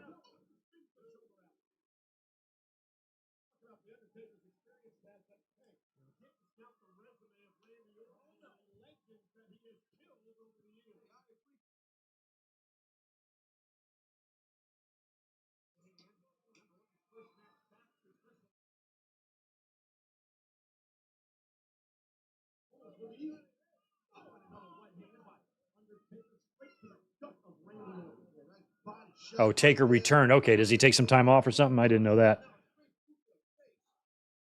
So during his time off, maybe that's when Randy Orton got busy crashing Eddie's lowrider, right? Or maybe that was the following year. That must have been 06.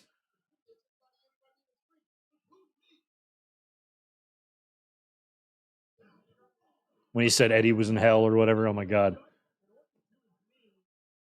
Okay, No Mercy was the Undertaker Orton's handicap casket match. Thank you. So they had 4 pay-per-views. Holy shit. That's awesome. What a feud.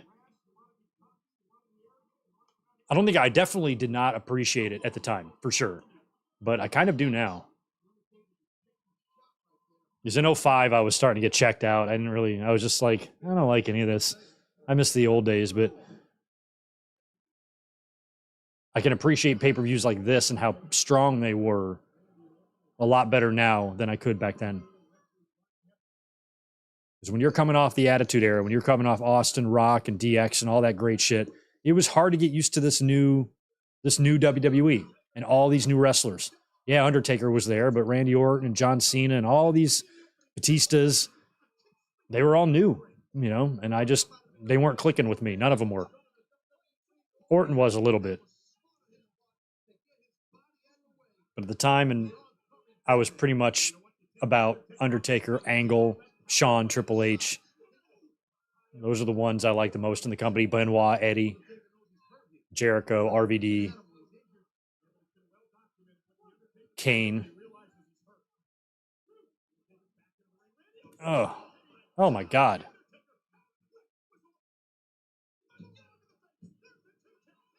I also remember a definite change in my feelings towards WWE around the time JBL got put over in like 04. And I was like, what the fuck? We just got done with Undertaker and Austin and Kane and Triple H and Mankind and these great champions. And now it's fucking JBL. I was just like, I understand they needed a heel. And he was the perfect heel at the time, too,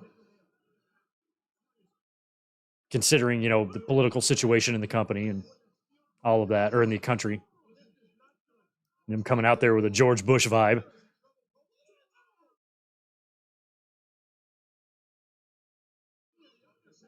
They've exposed the Undertaker's knee brace. I'm surprised dead people need knee braces. I didn't think it would really hurt if you're dead. But apparently, even dead people can blow a knee out.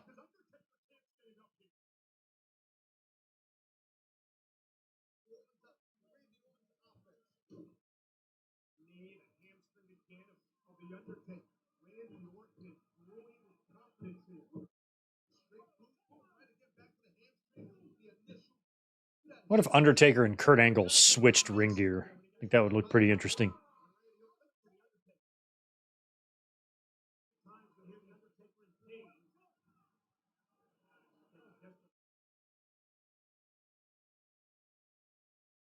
You know what I did like about JBL, even though I hated JBL? It's something that I also like about Alberto Del Dipshit, even though I hate Alberto Del Dipshit. I liked their theme music. I thought JBL's was good. I thought Alberto's was good.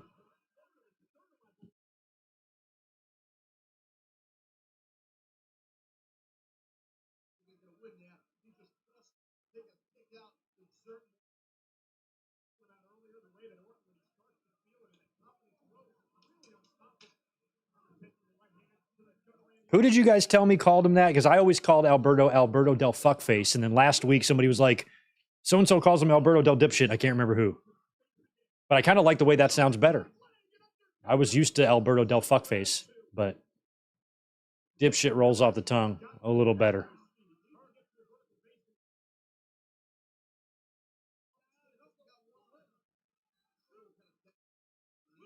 I liked Alberto okay as a wrestling performer. Do not like him as a human being. Think he's a piece of fucking dog shit.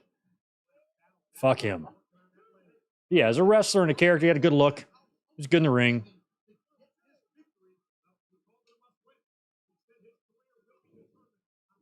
He played his role well. A Latino JBL. I liked it. Okay. He's a piece of garbage, man. Oh, Solomonster. Thank you. That makes sense. That makes sense. I don't get a chance to listen to too many podcasts just because I'm doing my own thing. But anytime, I've told this before, like there's been times like years ago too, like if I ever listen to anything from Solomonster about, I don't know, like pay-per-views or shows or anything wrestling related from back in the day, not only does he have like the same views, but he also almost says them and words them the same way as me. And there was one time he was talking about something and then I said something out loud. I'm like, oh yeah, I remember that. I like that because this, and this. And then like 2 seconds later, the exact same sentence comes out of his mouth. And I was like, Jesus, I guess you get fans, around the same age have been watching and both are, hardcore watchers. You are going to develop similar opinions.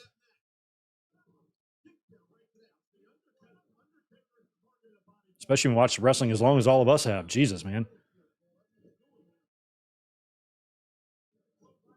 Oh.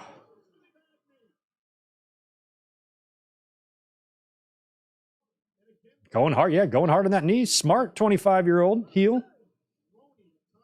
He noticed that the dead man had a hide knee brace underneath his leathers, his bitchin' leathers. And now you are going to target it.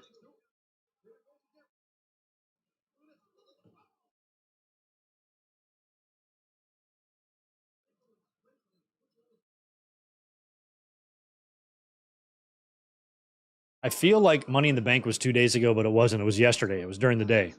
I'm like, why does that feel like it was 2 days ago? Because it kind of was.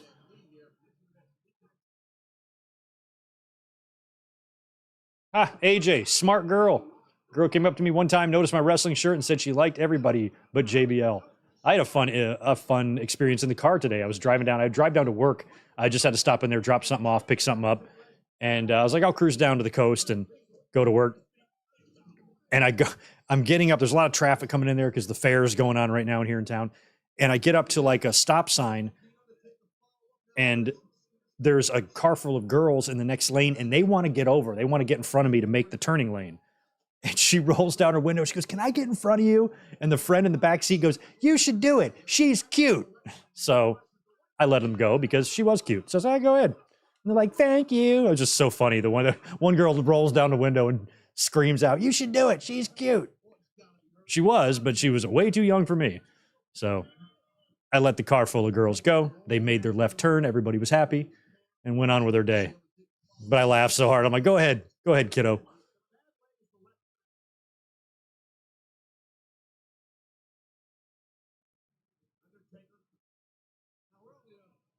And for the record, they were all cute, but they were having fun. Sunny day at the beach.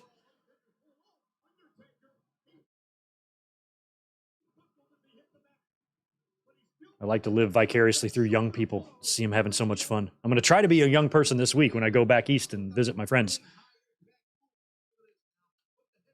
I'm going to try to drink some beer at the beach, and I might do a shot. I don't know. Something like that. 2.5. I like the dude with the number 2 sign in the crowd.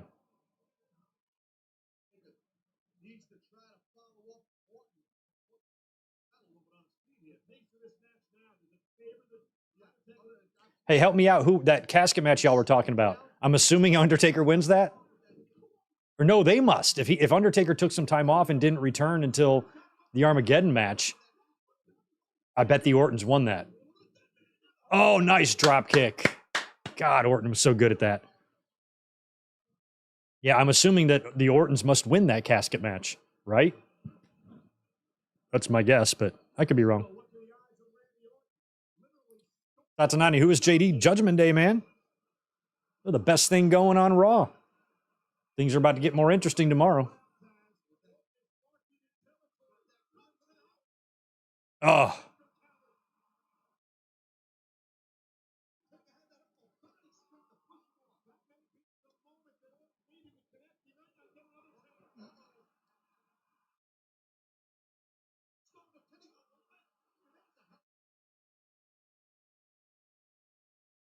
Oh, another.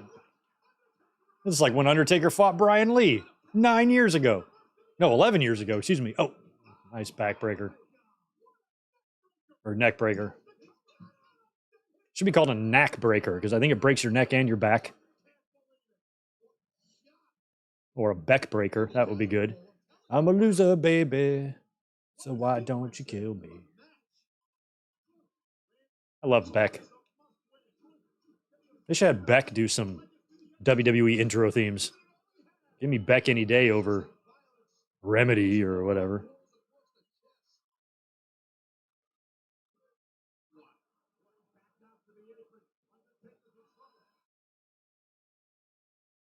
No, Green Pea, not a gamer. Not a modern gamer, anyway. Got a shelf full of NES games right behind me. That's it. What a high cross. Look how far they made it. Oh, Taker's got him.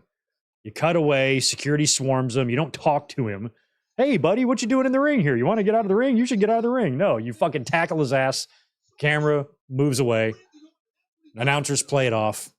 And then you come back after the poor fucker's dragged away. Oh. Nice RKO. Is that going to be it? Out of nowhere. And that's it.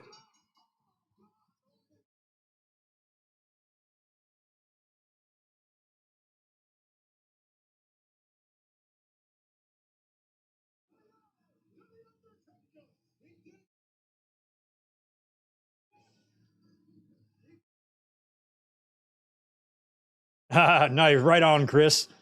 We need to get together so you can give me some training. I've read Alberto trains jiu-jitsu. If I ever got a chance to grapple him, I'm going to seriously mess him up. And I train at gyms all over California. Hell yeah, man.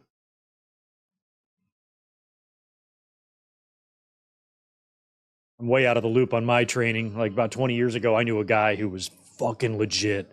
I didn't ask any questions, but I know he had a body count and he was legit. And he was great. He liked me a lot. And he taught me some real basic kind of self-defense type of stuff. He's like, if you ever have to fight for your life, here's what you do. This, and this. And I'm like, well, I'm hoping I'm never going to be in a situation where I'm going to have to fight for my life. But now he pulls off the makeup. But like that was like the only training I got on like how to ever protect myself at all. Other than calling a larger friend to go fuck somebody up, which I have done before. Like, Taker, you should have known. It looks like him. You should have known, especially when we've already seen Bob show up, that if some kooky old fucker gets in the ring, that you should immediately think it's got to be something that Randy Orton and Ace are up to.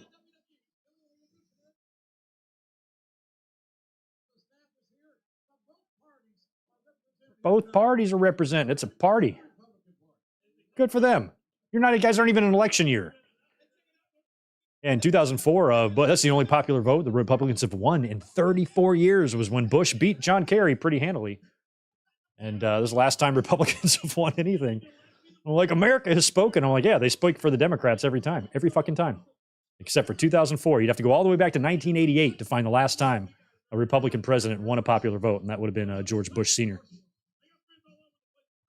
After that, it was Clinton 2 years in a row.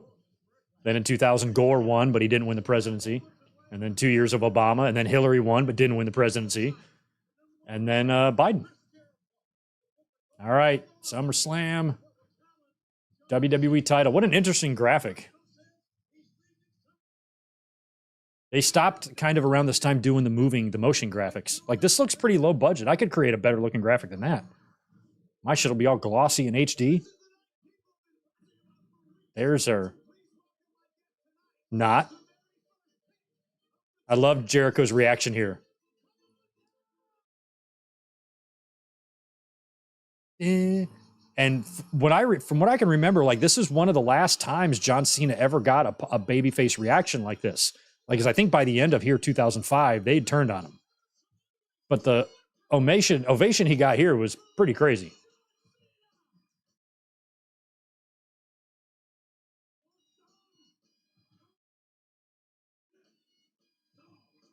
And moving Cena to the A show, that was crazy. I hate that belt. I hate that belt.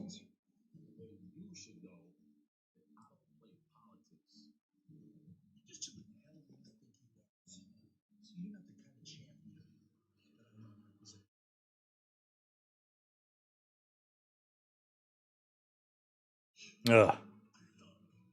A thug. Be white trash and a thug? I guess you can. I don't think it's against the rules of white trashism or thugism. I think you're allowed to crossbreed there if you want.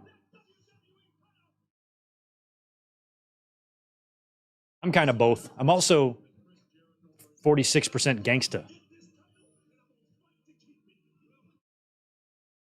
With an A.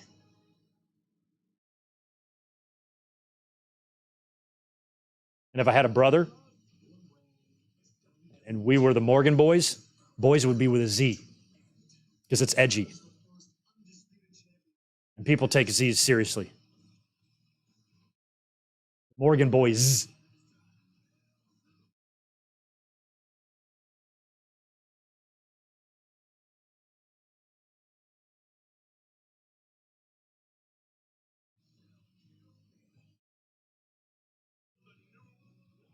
I forget, was Jericho, what happened the next night on Raw? Why does my memory have Jericho being thrown out of Raw the next night? Does he show up and like beg? Do they do an angle on Raw where he begs for his job and then he gets one more match? Do they do a rematch the next night? He loses and then he's kicked out? I think that might be what they do.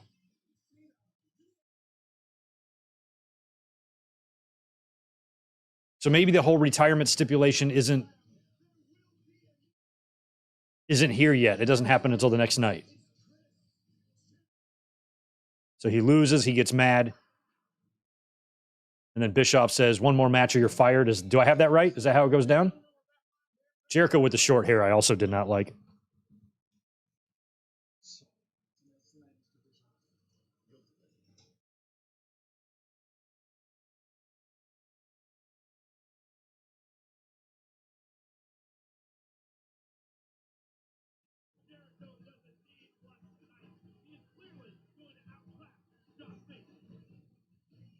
What if we started watching this and like Jericho won and won the title? Wouldn't that be weird?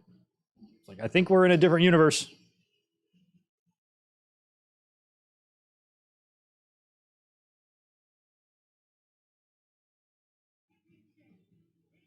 Boy, I love that. Wrestlers have been doing that since the 70s. Motion, the discount double check motion. I can't get over Lillian's outfit. Like, she also always dressed very hot, but this one is almost like a little too schoolgirly, I guess. Kind of cracks me up because she always like maintains like a level of professionalism in her outfits, even though they were all awesome. This one's tripping me out. I don't know why. Got to meet Lillian during WrestleMania weekend. Again, she's the best.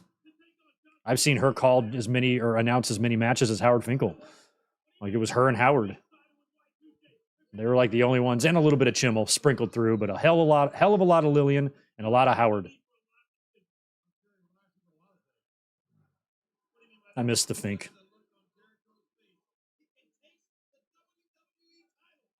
He can taste it. Come Cena.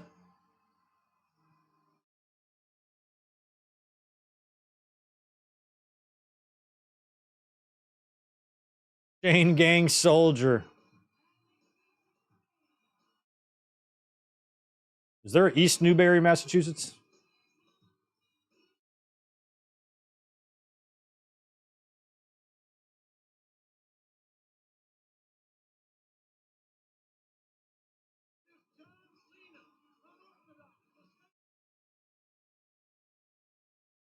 I haven't been to the DC area in a long time. Been to DC a few times, driven through it a bunch. Spent a little time at Virginia Beach, a little time in Maryland. I wouldn't mind a crab cake, actually. It sounds really good.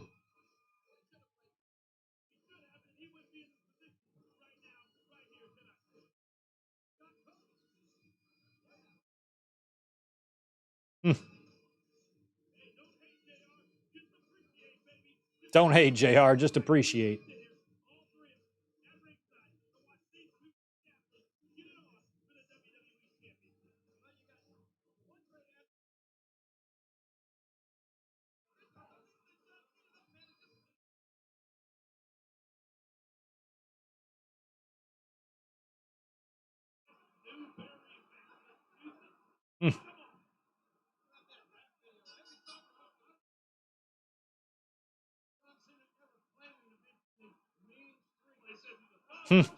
The mean streets.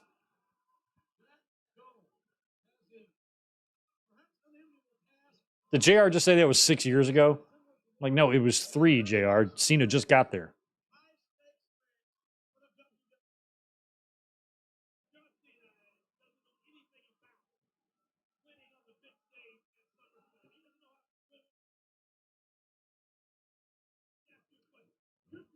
Oh, there's just a Newberry and a West Newberry. Gotcha. Mike, never saw Mel Phillips in person announce a match before. The majority of my show going was from like 96 to 2005. That chunk is where I spent the most time at wrestling shows. So Lillian and Howard were the mains.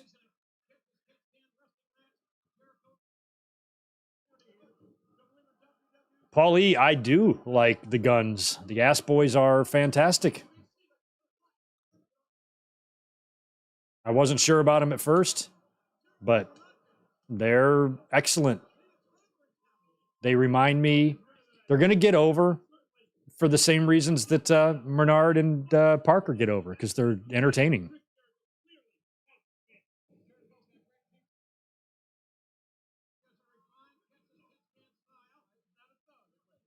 And I like that. You know, you've seen the Acclaimed get over so organically. You know, the same thing is about to happen to the Ass Boys here and 2.0. And when you think about why a lot, why is because why did they get over is for the same reason that a lot of the major stars of the Attitude Era got over. What have we heard been said time and time and time again? Countless shoot interviews, documentaries. The characters of that time were themselves, their actual personalities coming out with the volume turned up.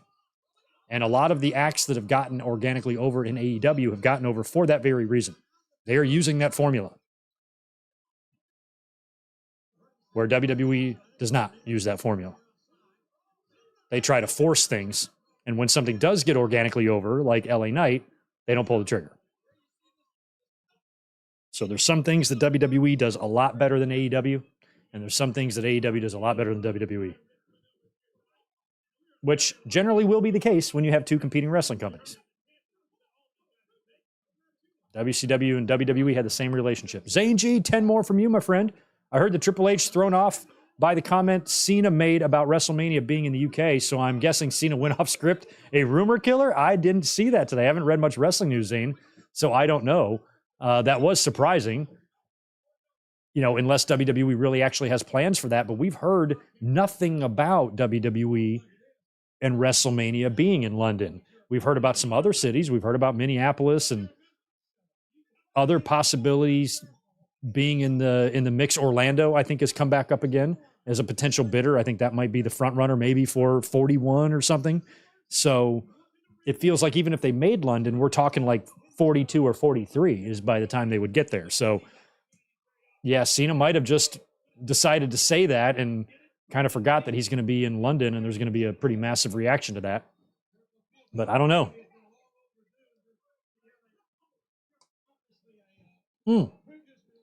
How did I miss that? I thought I got that one.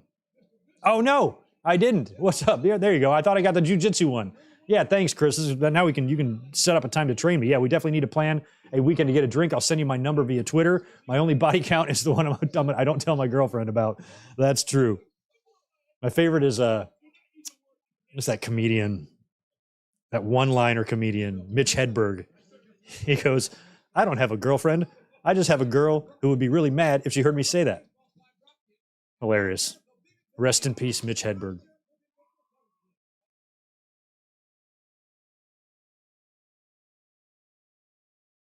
Oh my God, he's just digging at his mouth. My God. Well, good. I'm glad you don't have a body count, Chris. That's good. I ain't trying to get killed out here.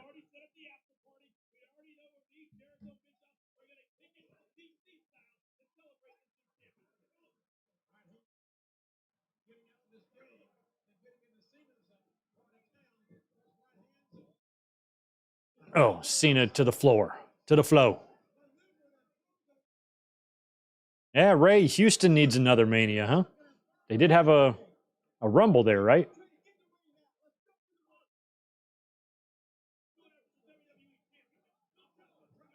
Oh, Cena. Texas has had a couple. They've thrown a couple at Dallas. I feel like if they go to Texas, they're just going to do Dallas every time. But they should do Houston. I've never been to Houston or Dallas, but I think I would prefer Houston as a city over Dallas. A little closer to the water. I feel like there would be better restaurants in Houston than Dallas, but I could be wrong. That's just a gut feeling. Call it down the middle.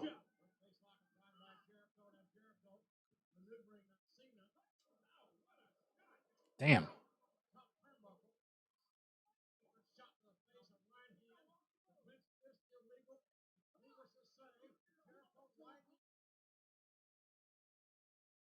You go for a. Ooh. Ow. Headbutts hurt.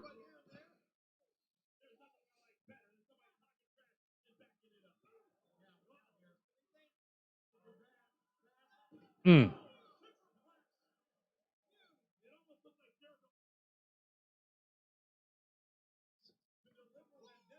Japan needs a Mania. I don't know if Japan's going to get one. That's going to be a tall order. I'd be willing to bet Japan will never get a WrestleMania. Nothing against Japan. I love Japan, but I don't see it.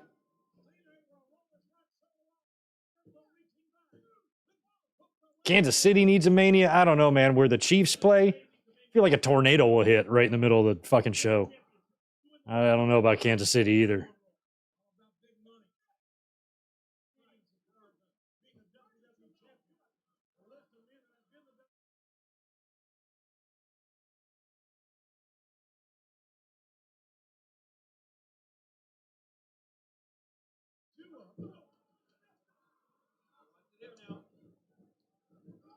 Backdrop. Oh, Jericho. Down he goes. I used to read back in these days. I used to read Jericho's website a lot because back then it was all about websites. It wasn't. There was no. I don't even think MySpace was around yet. At least if there was, I didn't have a MySpace page yet. So back then it was all about like websites. So I would go to Jericho's website. He would post blogs sometimes, and all of that. He'd been doing that for years. And the day after he left WWE, the header on his website was his pose with a TNA logo. And I was like, you got to be shitting me. He's going to TNA, but it was just a tease. He just liked fucking with people. Lion Salt lands on his feet. Victory roll. No. Into the walls. Into the walls.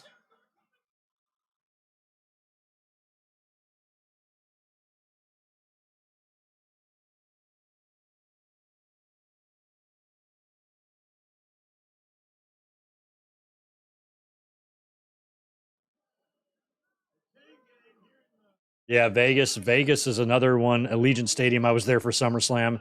Vegas is awesome. If they go to Vegas, I will be there. That would be so fun because unlike LA, where you have to traipse all over the fucking place, everything would be so centralized. WrestleCon, all that shit would be walkable and it would just be great. You wouldn't have to drive anywhere. Just walk.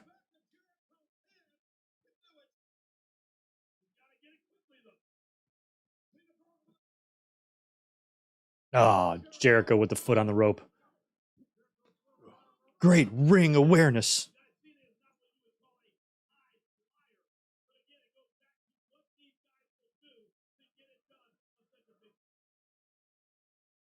Royal Rumble in Milwaukee. All right.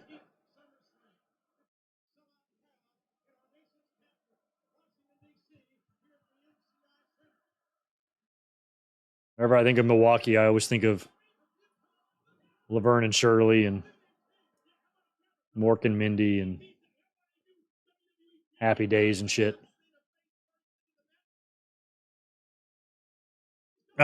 Kicks out.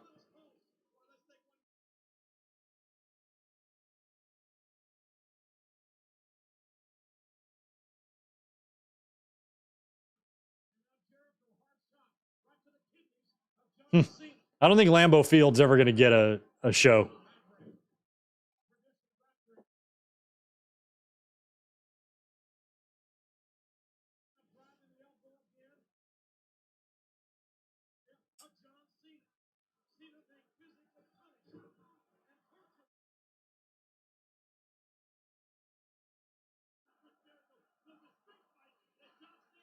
Good. We got back and forth Jericho and Cena chance. I like that.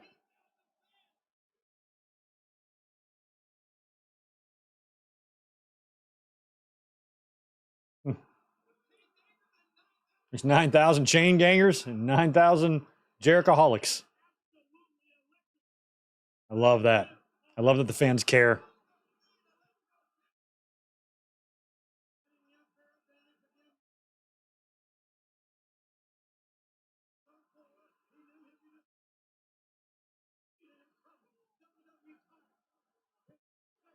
Vegas for 41. I hope so, Jeff. I really want WrestleMania to come to Vegas because that's going to be so fun.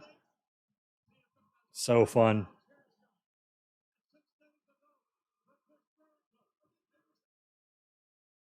Oh, Cena takes him down.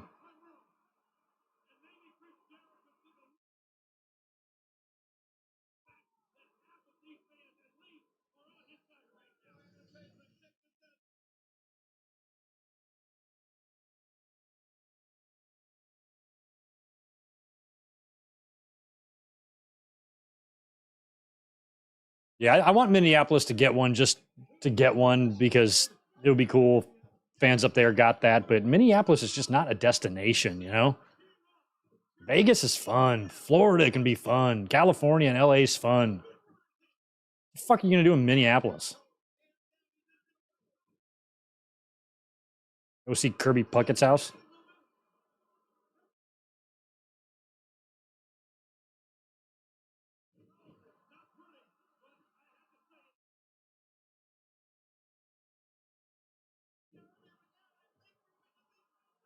Five knuckle shuffles. Much as I love Cena, I did not love the five knuckle shuffle. I didn't like the people's elbow either. When Rock first started it, I was like, that's asinine. And he's winning championships with that move? The fuck? Here we go. Walls of Jericho on Cena. Somebody didn't pump up his Reebok pumps before the match.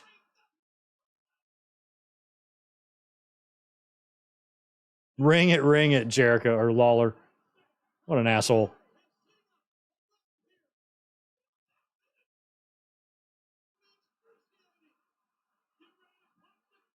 He's not going to tap. Are you kidding me? Cena's 5-9 at SummerSlam. That's interesting.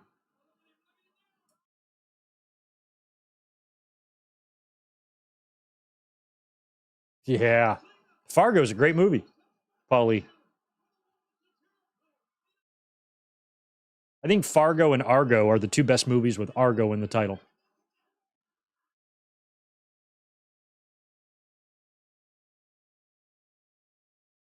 Come on, Cena. One more. You're so close. One more finger. No, pull him. Jericho's got to pull him. Nope, nope. Was hoping Jericho would pull off the upset there. It was not to be.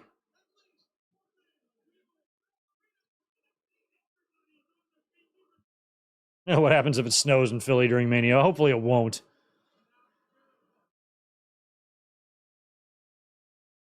Cena's head, look at it. My God. I mean, WrestleMania 40, that's a big milestone number. You don't want weather to fuck that up. I hope it doesn't. That's not the city I would have had pegged for 40. It's crazy. They're going to Philly, but it is close to a lot of WWE's, you know, they taped everything in like Allentown back in the day. Oh, no. FU from the second rope, countered by Jericho into a very shitty pinning combination. Terrible. All Jericho's shoulders were on the mat, too.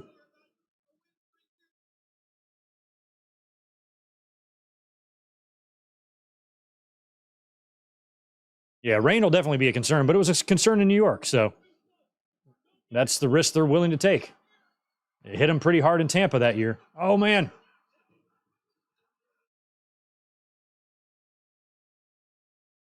Jericho. The champ is still here. And his stupid belt is still here, too.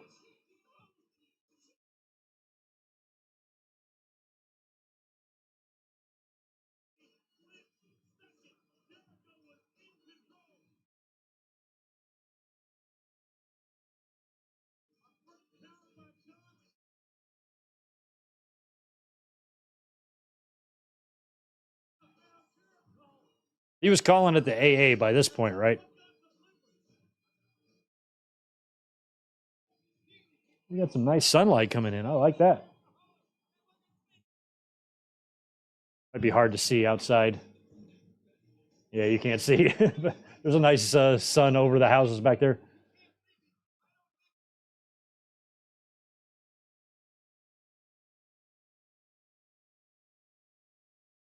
Yes, I saw the Junkyard Dogs documentary, The Dark Side of the Ring. Yeah. It was a good episode. What I liked about it, earlier on in the day, those of you who are channel members, we were watching the Saturday Night's Main Event first ever episode, and JYD had a match, and it was on Mother's Day, and he brought his mom out there, and his daughter was also there. And they showed a lot of footage from that very show on the documentary, which I thought was cool. I'm like, we were just watching that today. And of course, his daughter passed away in 2011, and his mom, Bertha. I mean, JYD had a strong, sad story, but wrestlers from that era, it was very easy to fall into a bad lifestyle. And that's just what happened to him. It's pretty much all it was.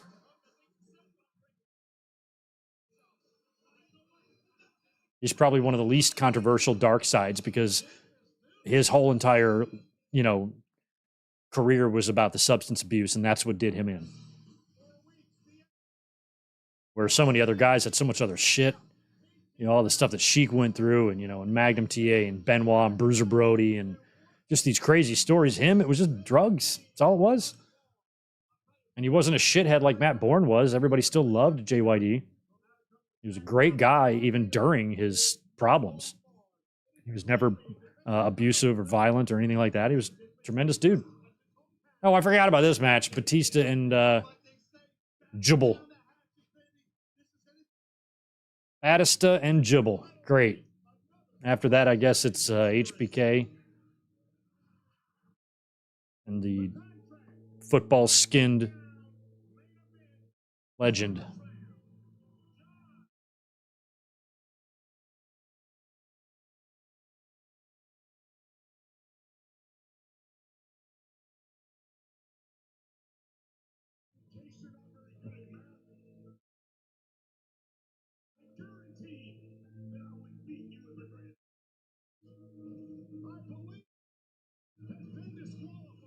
Oh, the animal has been disqualified. Now, Batista would wind up having to relinquish the title, right? Doesn't he get injured right before the end of the year?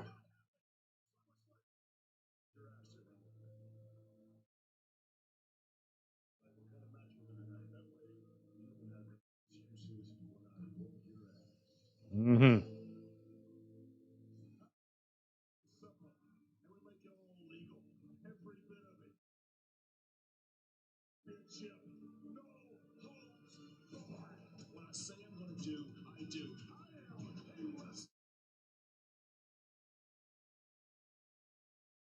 You're a wrestling fraud, not a wrestling god.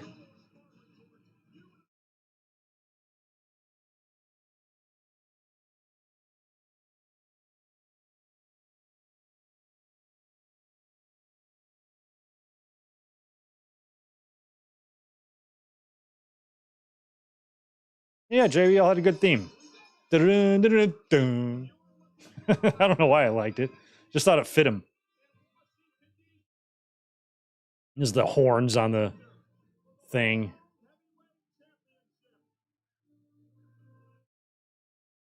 Fucking cows mooing in the song. I don't know why. Such ridiculous shit. Well, I guess they got cows all over the place in Texas, don't they? Moo. So hilarious. Oh, Muhammad Hassan was supposed to be this person? Yeah, he got deported by The Undertaker.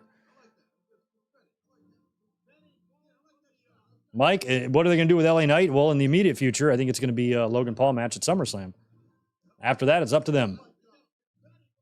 It's up to Triple H if he wants to pull the trigger on a guy that everybody wants to see get a push, or if he just wants to ignore it and be a dick. That's up to Triple H at this point. Nothing we can do about it. They are not real Benjis. They're JBs. JBLs.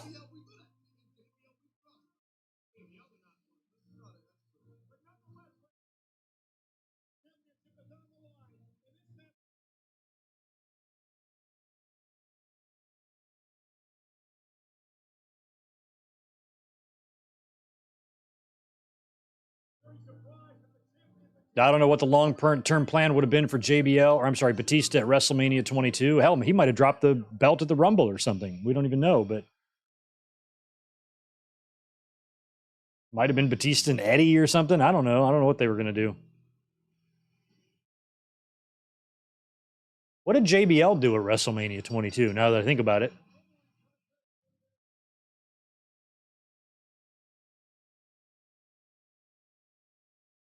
I really like Batista now. I did not like him back in these days because I thought if he was their replacement for Brock Lesnar, he just wasn't going to cut the mustard for me. I liked Batista a lot. I mean, his look is tremendous, but Brock was 100 times better than Batista in the ring and as an athlete and everything. Everything Brock did was better in my mind. And Batista was a discount Brock, is the way I looked at it. But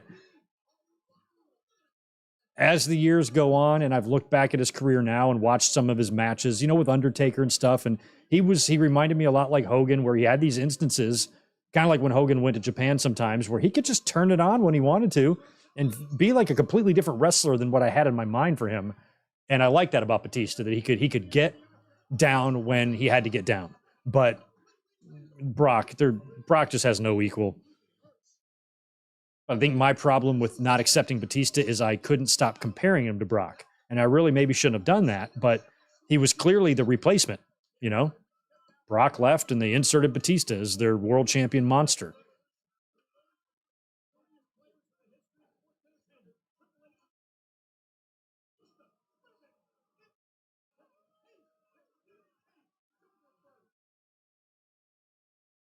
Batista now is amazing. I think he's most people I think consider him out of Rock and Cena to be the best actor of the three.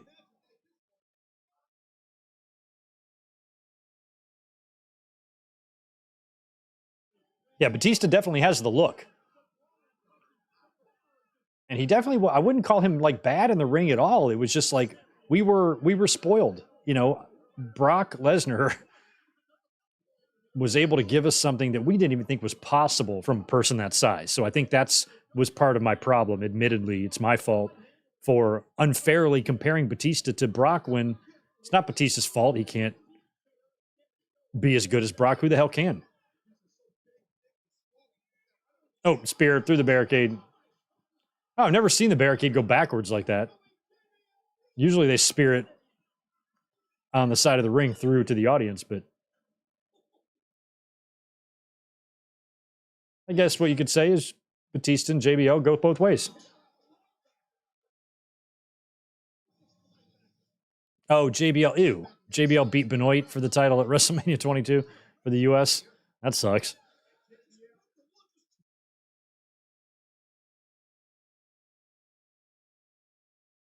Next year, I don't know if we'll get around to watching WrestleMania 22 or not. Maybe. I never really cared much for that WrestleMania.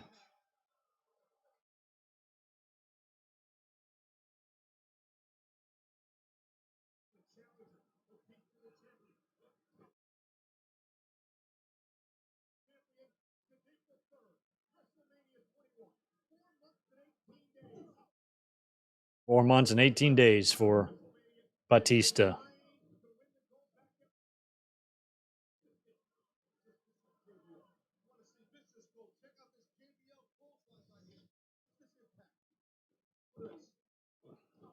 No, Brock and Batista never really wrestled. They had one, I think they hooked up in OVW, but in WWE, they really didn't.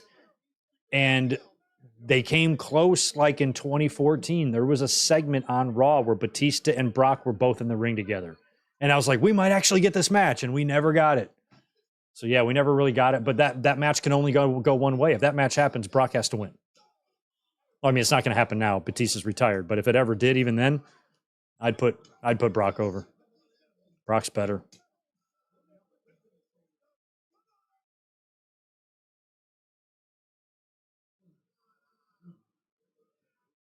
Pretty sure they wrestled in OVW, but that never made it to WWE TV.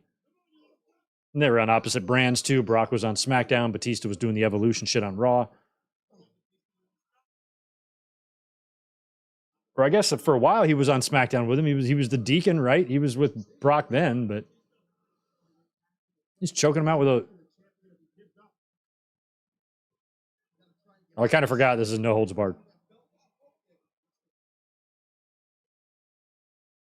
I was like, is JBL allowed to use a belt from JCPenney as a weapon?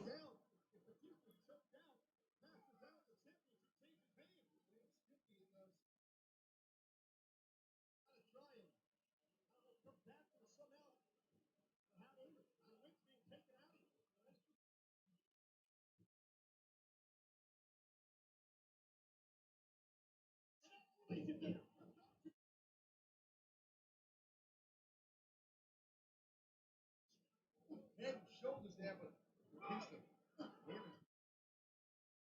softly step forward, desperately to catch his breath.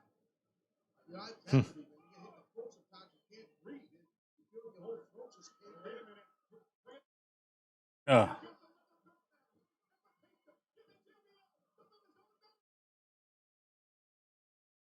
I don't know. Well, Brock 2012 through today is overrated.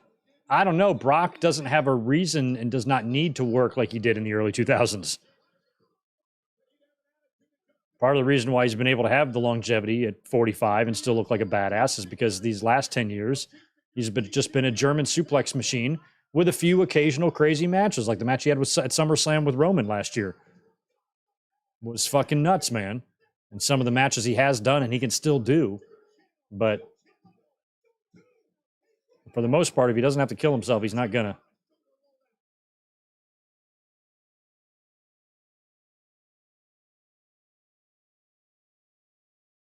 God. Fucking clothesline from hell, all right. Jesus.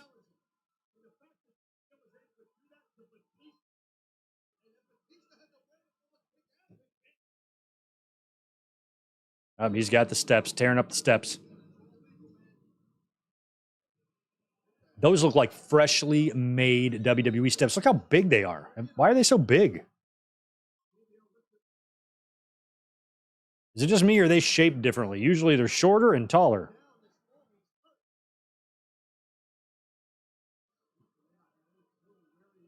Or less width and more height, I should say.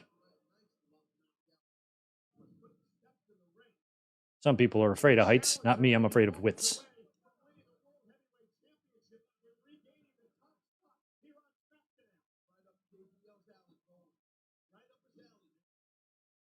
Oh, bull rope match will be good. Any blow off that Cody and Brock has at SummerSlam, I'm going Cody.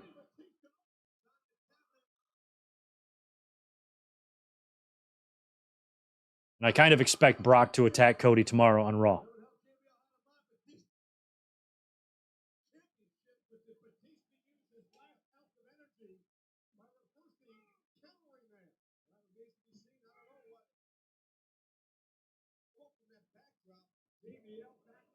Yeah, I think Brock can still turn it on now when he has to.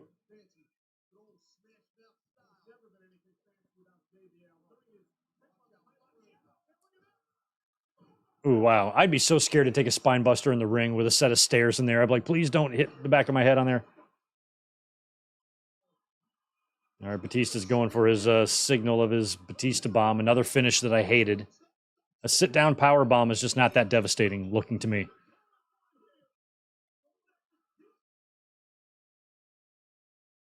Especially the way he rolled backwards after. Unlike a Pearl River plunge where you kind of stay sitting. Or a tiger bomb or whatever they're called.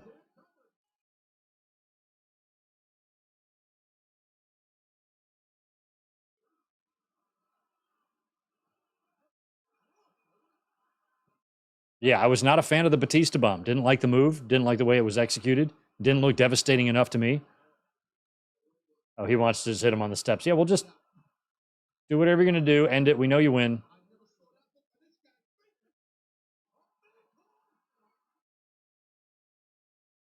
You going to Batista bomb him on the steps?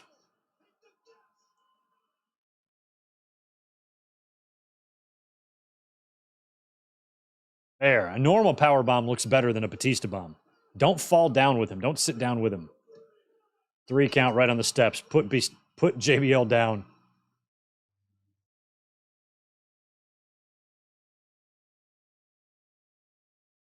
Batista's like, no problem. Who else you got for me? I was very happy with that outcome because I hate JBL.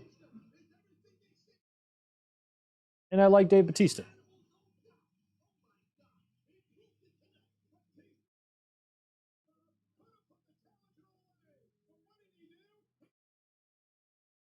Oh no, this might mean, guys, that it's time. It's time for Hogan and Shawn, and we got to watch this nonsense. I'm scared.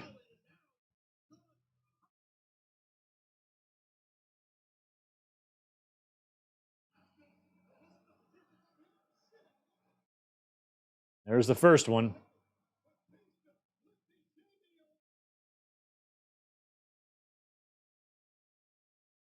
Look how the sunlight glistens off the championship belts.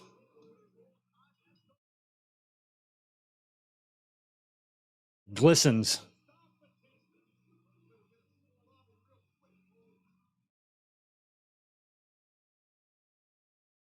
Funny thing is I watched this live, and I don't think I realized what Shawn was doing. Which I don't understand. Maybe I wasn't looking when he was doing some of his crazy twirl arounds, because if I would have seen that, I would have known right away. But I didn't really notice it or something. Like, I don't remember talking about it after. Like, did you see the way Shawn was selling? If anything, I thought Shawn was just trying to make Hogan look really good. And he gave Hogan what I thought at that time was the best match Hogan ever had. Or one of the best matches, I should say, he was capable of having at that age. It's probably a better way to phrase it.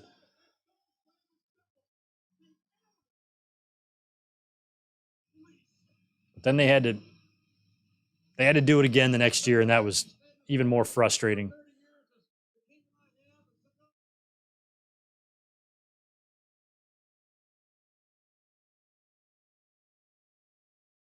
I mean, Hulk Hogan and Shawn Michaels is a match I never thought we would see. I mean, the idea of this in like 1998 would have blown my mind. Would have been crazy.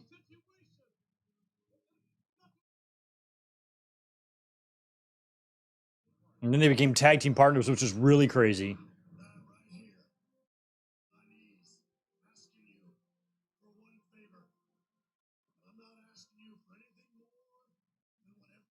Because, I mean, at this time, I guess you could really have like two camps. You know, who's the greatest wrestler of all time? There's either the most successful money-making guy, which, you know, Hogan, still, even with Austin and Rock's career, is probably considered that guy.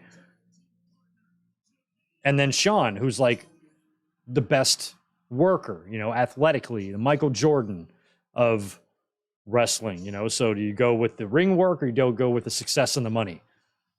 And it was bringing two fan bases together here when they were briefly tag team partners.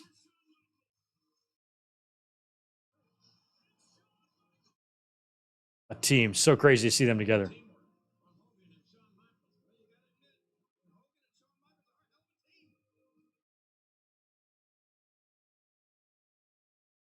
I forgot it was Carlito. Was it Carlito and Angle they were wrestling when all this shit went down?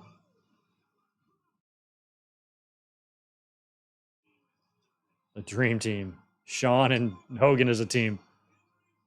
And Shawn doing that was just blowing my mind. I'm like, Shawn was the opposite. That was a really well executed super kick, even though Hogan turned around as if he knew he was going to hit it. He was bracing himself for a.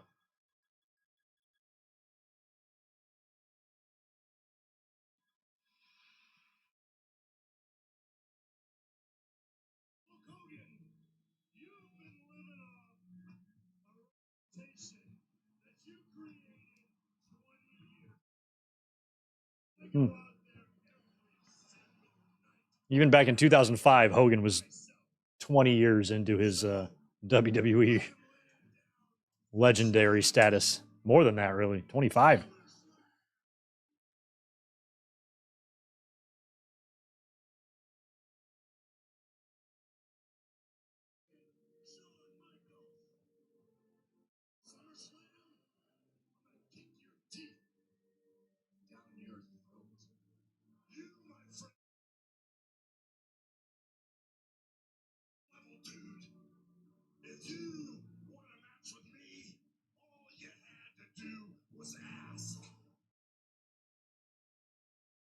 I wish Shawn was a little bit. I mean, he was still a heel, but would have been cool to have like 98 Shawn in the ring cutting a promo with Hulk.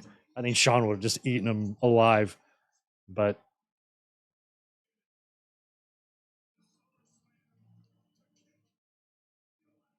your skinny little ass. Yeah, but Hogan probably didn't want to lose to a skinny guy or whatever, you know?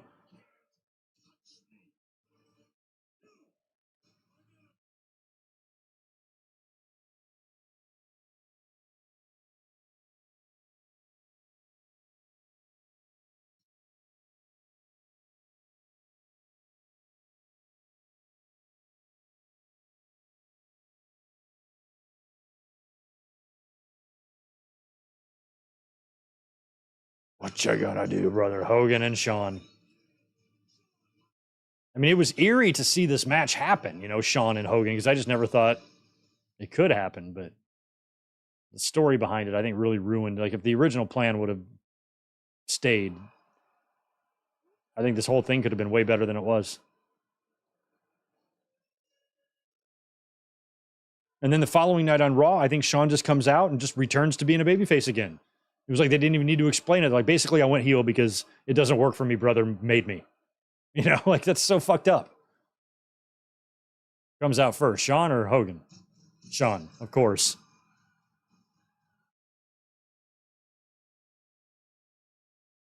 I mean, Shawn came back for that 8-year run and had to work heel for 2 months of that. How crazy is that?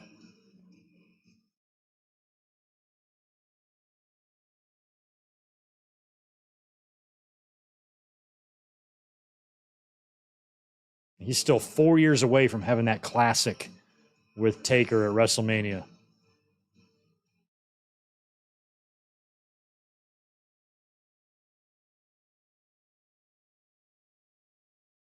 Quite the pyro for Sean there.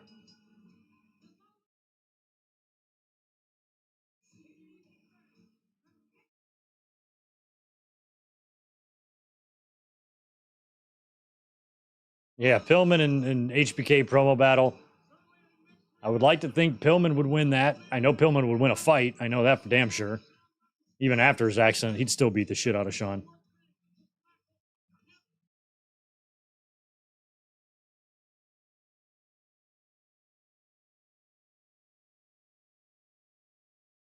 Look at Lillian looking at Sean. That's great. Good for you, Lillian. Get you some of the merchandise. Just keep the hands off.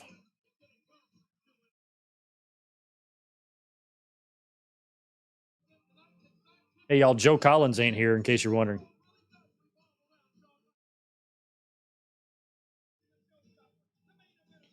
HBK, who did he feud with after this match? I think he had another match with Triple H, right? And then I think he gets hurt.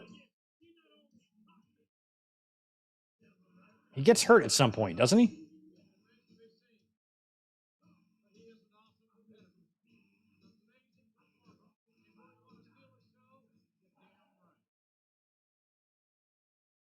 Hogan.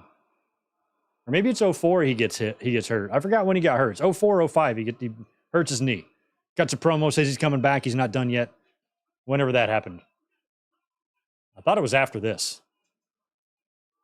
He would be back in time to work the program with Vince for WrestleMania, so I don't recall.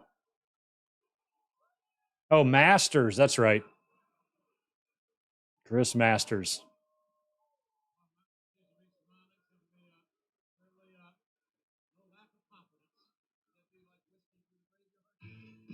Ugh. Oh, my God. Yeah, I don't want it to crash inside and hurt inside.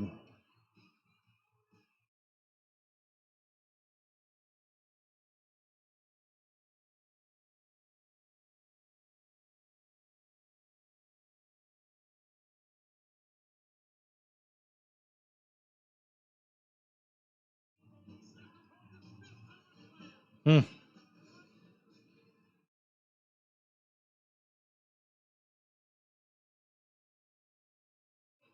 Big ass American flag.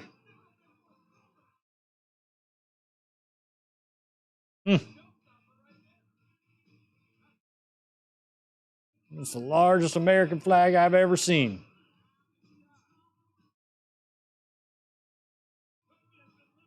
If I see like a Twitter profile with like 15 American flags in their bio, I'm like, oh, fuck. Like, you know they're going to be a dick. Americana. I hate that word. That's a Vince word. Americana. I hate the way Vince says Americana. That's Americana. Shut up. You and your Americana. You out here with your Americanas.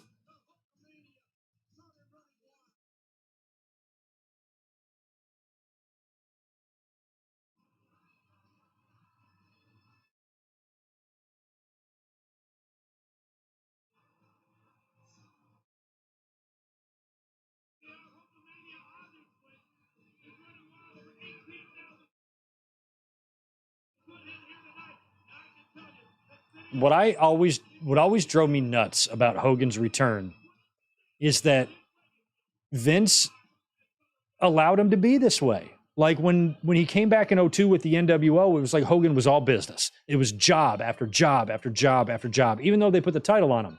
You know, lost to Rock at WrestleMania, then won the title, but then lost to Undertaker, lost to Kurt Angle, lost to Brock Lesnar. He was just losing. And then when he comes back, all of a sudden now he's got his creative control back.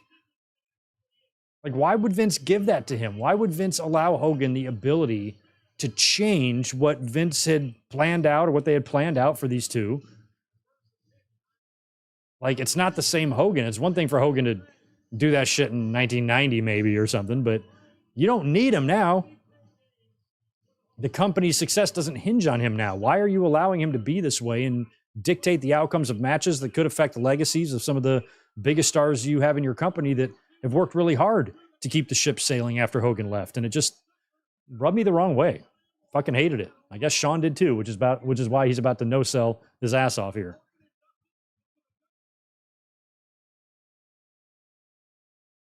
And he's had several like falling outs with WWE. He had the whole Vince feud in 03 and the Mr. America, and then he left. And now when he came back, I guess the only way Hogan or Vince could get Hogan to come back here was to give him these things back. Because he came back at WrestleMania, right? After being off for missed WrestleMania 20, he was gone for a year and a half, whatever it was.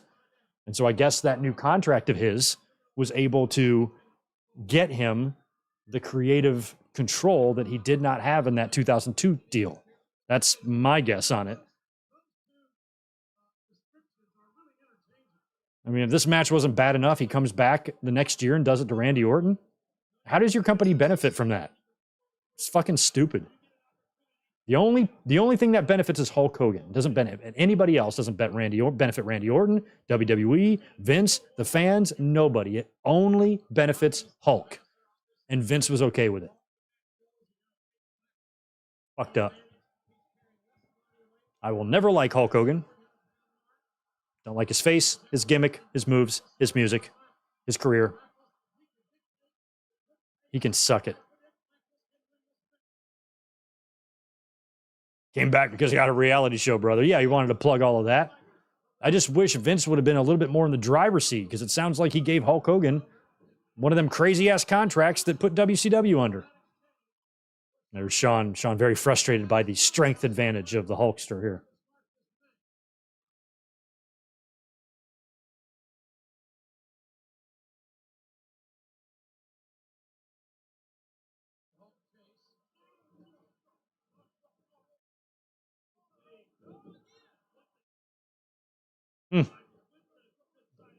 Sean's getting shoved down.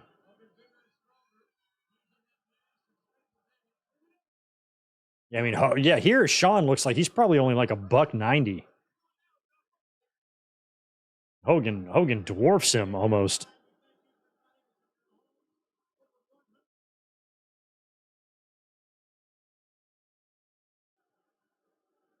You screwed Brett, Chance.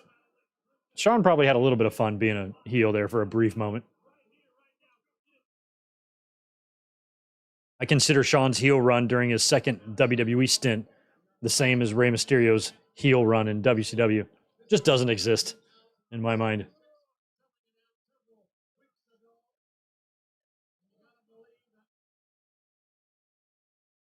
Yeah, I did like Hogan as a kid, but that wore pretty quick. I was on the Brett bandwagon when he was still in the Hart Foundation. Oh, look at Sean! Look at that, all the way out of the ring.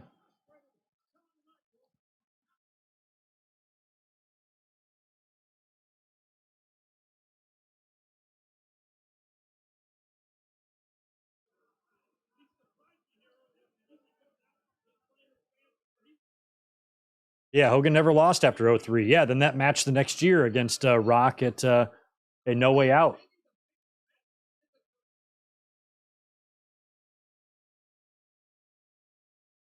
Yeah, everything he did after that, just all wins.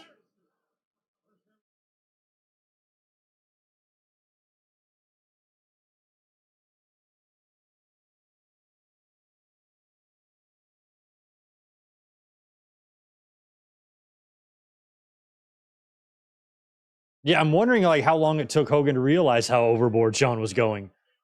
You know, like is Hogan like settle down, brother, or like what the fuck are you doing, or whatever.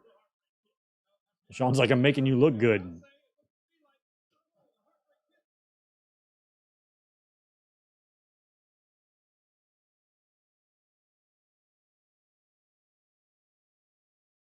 Oh, there's a thumbnail right there. There it is. I always like to look for a thumbnail whenever we do a watch along. There it is. Oh.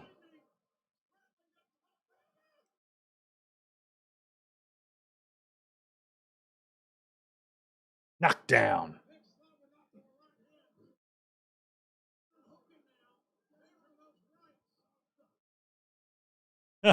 Sean jumping off that bottom rope.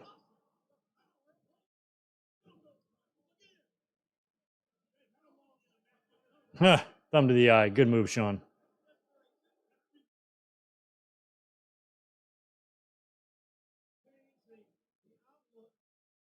The night that Hogan lost the title on Main Event in 1988, I remember my going to bed that night, my mom checking on me, making sure I was okay. And I was fine. I was a little pissed at Andre, but I was okay. I knew deep down I wasn't in love with Hogan. He wasn't the one for me.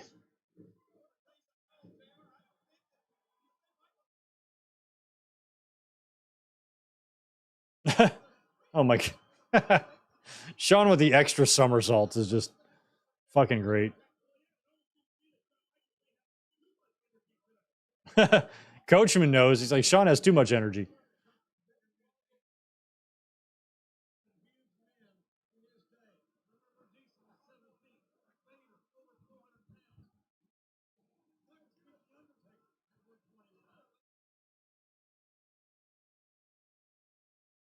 Hogan's beat The Undertaker too.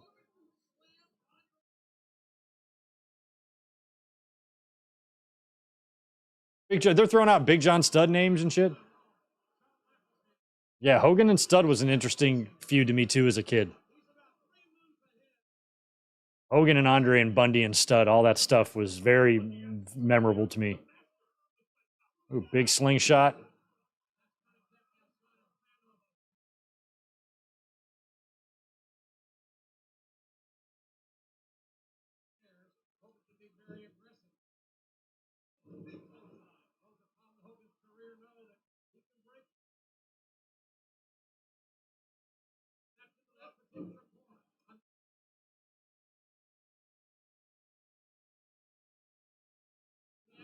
Ooh, Hogan, Sean with his chaps cracked me up.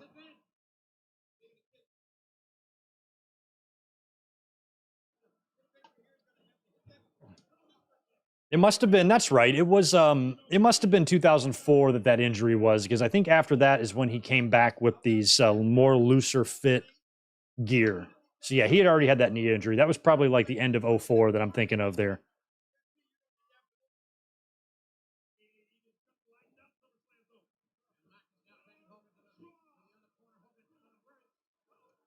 Oh, Sean slapping Hogan.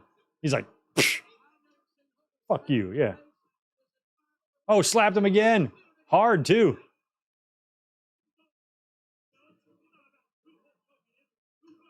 Oof. Sean laying it in on Hulk.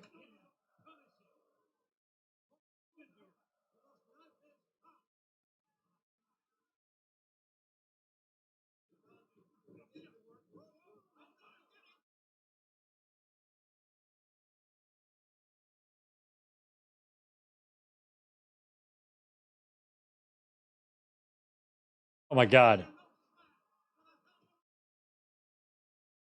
I mean, the only thing about this match that I will say, even though I completely disagree with Hogan going over, I completely disagree with the way Hogan conducted himself during this whole thing and the way this whole situation went down.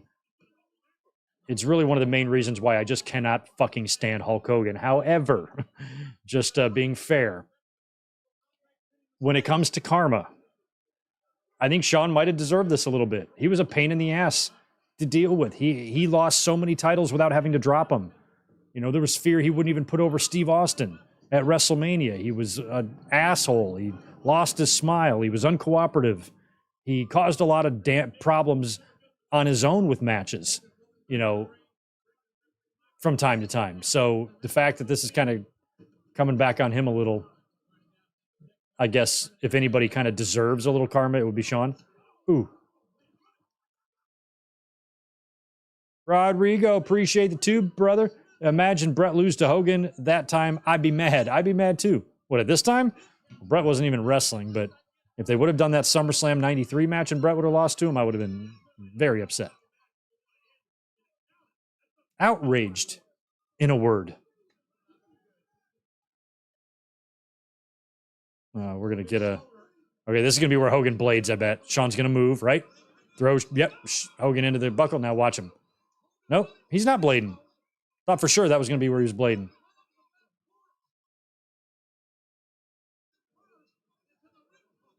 Maybe Sean's going to come up from behind, throw him into the stairs or something, right? Or into another post. Yeah, right into the other one. Nope. Yeah, again. Boom. All right, now the camera will cut away. Nope, he's not blading yet. I know Hogan bleeds in this. I feel like one of those post shots would have been the one to do it, unless Shawn goes and gets a chair.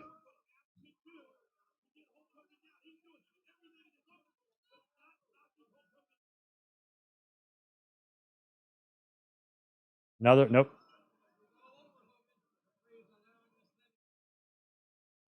Yeah, this is not like no disqualification or anything. This is straight up. So if Shawn wants to use a chair, he's going to have to do it behind the ref's back.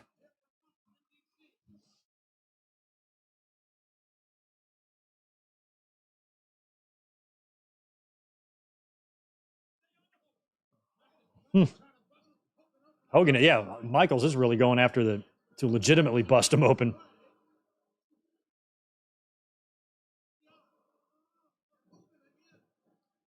Yeah, WrestleMania 9 is not a fond memory for me either.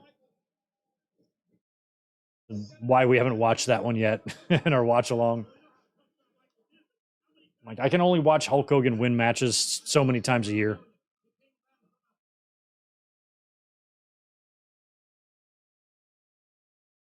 Jesus, ref. Chill, bro.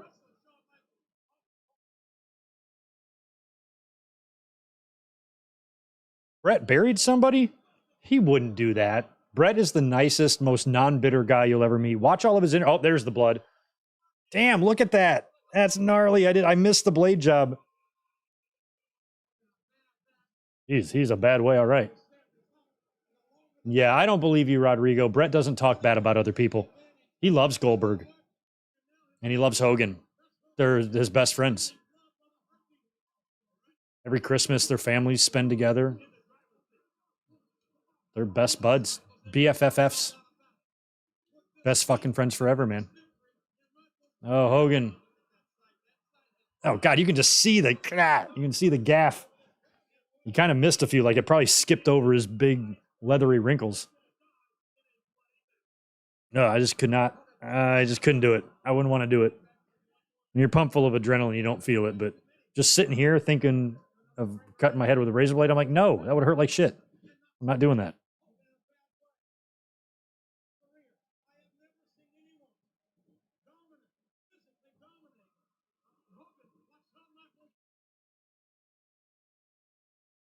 Pretty sure Brett beat Hogan with a sharpshooter on a house show once in WCW. Oh.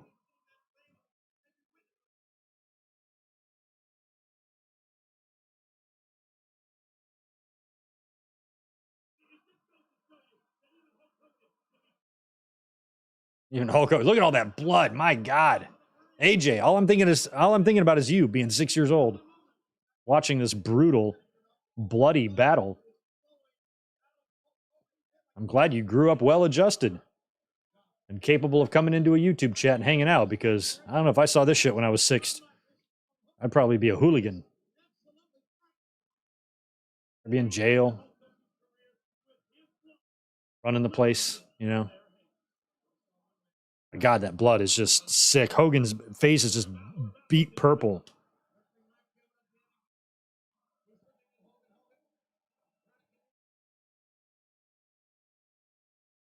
Yeah, we'll get to Mania 2, Mike. I think it's time. I'm down for Mania 2. I actually don't mind that Mania. I like it better than 1. Battle Royal, tag, title change, blue bar cage main event. Can't go wrong. Ray Charles.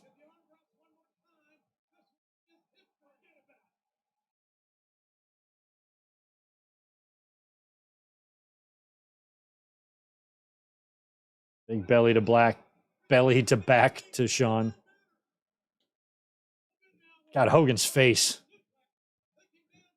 He looks like Jesse Pinkman after Hank beat the shit out of him. Somebody has asked me if I'm doing a Breaking Bad review. No, I will not. I don't want to talk about the show again. I didn't like it. I'm going to forget I even watched it.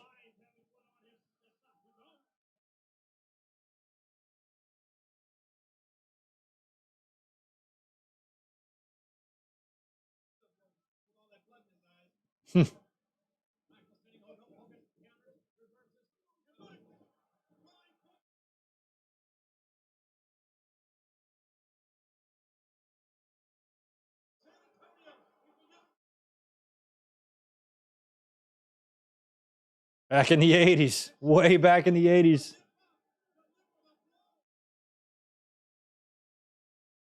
Go out of your way to watch that bloody AWA Rockers and Summers and Rose match. It's good. Fucking bloody too. Oh my God. Hogan's up after. Oh, I see my own blood. Oh my God. Nobody makes me bleed my own blood. 2, 3. Watch the cell. Watch the cell. This is my favorite. Oh no. Oh no. Okay. I thought that was going to be the leg drop and the big merry-go-round cell Sean does. Who's going to nip up, Hogan or Sean? Hogan can't nip up. He can roll and struggle to his knees. But there ain't no nipping up in Hogan. There he is. Sean's up. Sean's up and Hogan's down.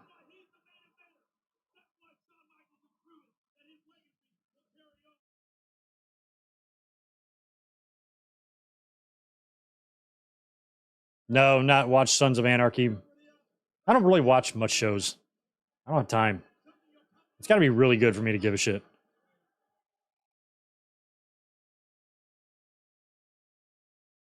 Oh, Sharpie. I love it. He got it on him too, barely. He's got it on. Okay, it does not look good at all, Sean. The one you put on Brett in '97 was way better. Oh, here's a new ref. I couldn't tell who it was. God, that blood on Hogan's head is just gross. No, it's Chad Patton.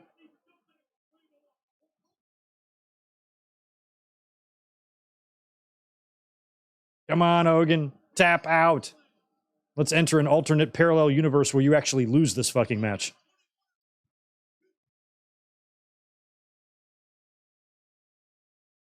Will this be the night that Hogan taps out? I hope so. My timer is actually 2 seconds ahead of where I'm at here. He just tapped. That was a tap, man.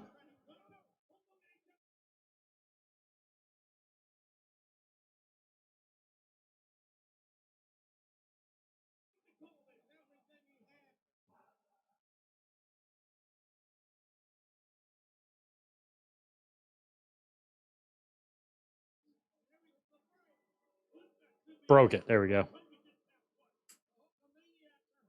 The Hulkamaniacs are happy. I'm not happy. I'm a Shawnamaniac. Sharpshooter again. Oh, ref bump again. 2 refs down, for fuck's sake.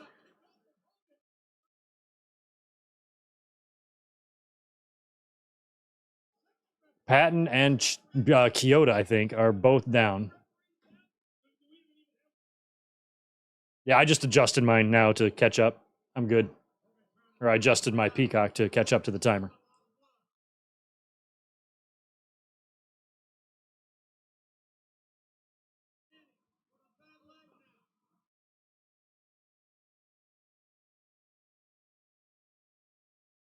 Come on, Sean. I guess Sean's got to hit him with a super kick, and then Hogan's going to kick out and go all hulky on us.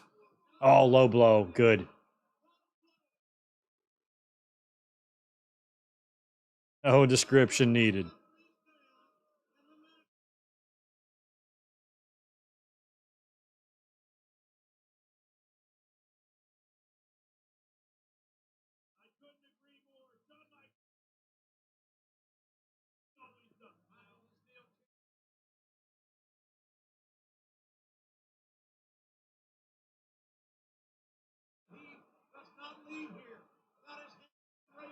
Well, he's waiting. Hogan is so bloody.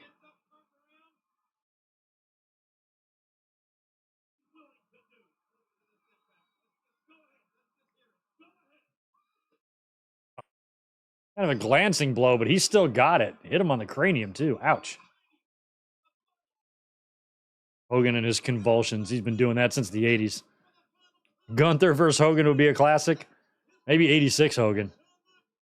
Any other year. I'm not sure how classic it would be. Oh, my God. Elbow strike hits the mark.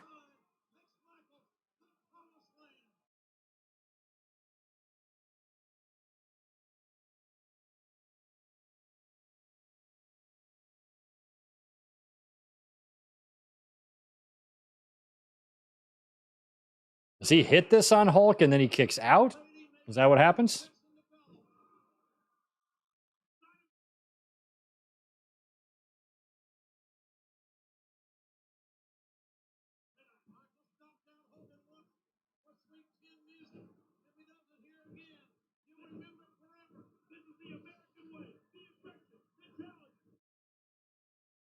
Boom. Oh, hit it hard, too. Got it hard. Hogan looks like he's been in a car wreck. My God.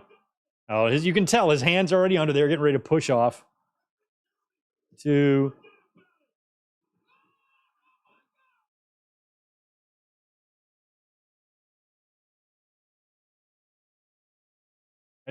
I love there's a butt licker sign behind me.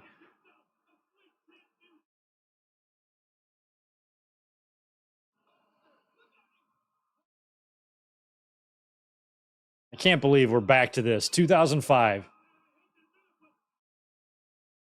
Company worked so hard to get away from this in their main events, and here we are right back here.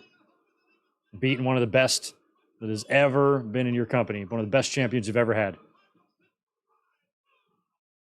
Look at that. That's my favorite. Hogan was like, what the hell?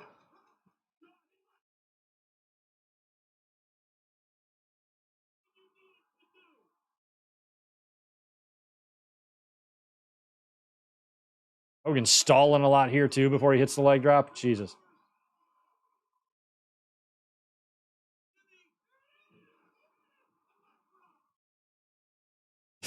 Shawn's leg just straight up in the air. I mean, I'm not sure if Hogan really understood either. You saw Hogan touched his stomach there. You can tell that was a little thank you. I think they even do a handshake here, if I'm not mistaken. But Shawn trying to prove a point, you know.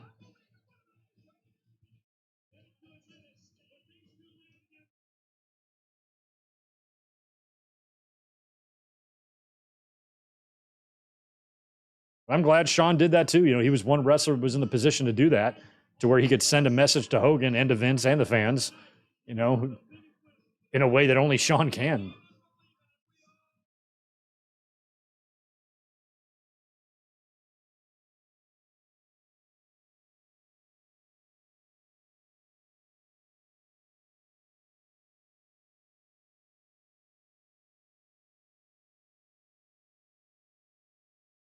I mean, I think the plan was to do 3 matches or something, and Shawn winning the blow off. Like, they should have just done that. But Hogan's a bitch. He'll be forever a bitch.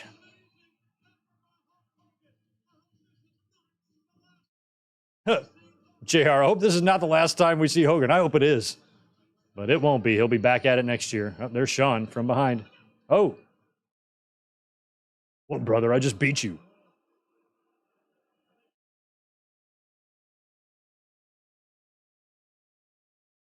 I guess the story here is that Shawn just had to know if he could beat the Hulkster. Well, I'm here to tell you, Shawn, you could have.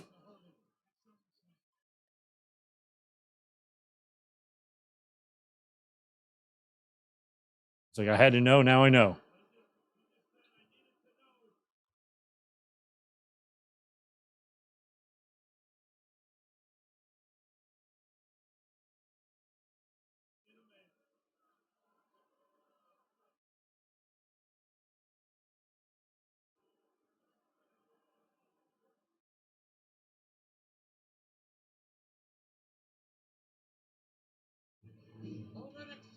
I mean, I don't know if Hogan's like, I know what you're doing, asshole.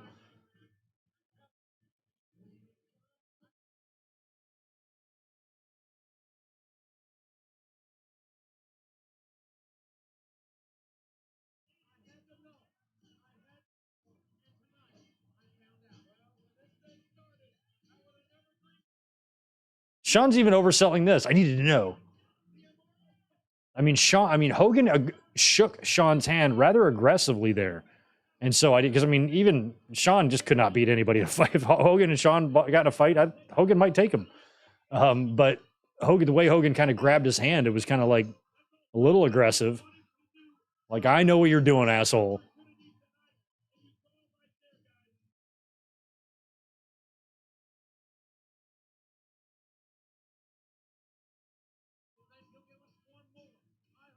No, they're already talking about Hogan doing more. I'm like, I hope not.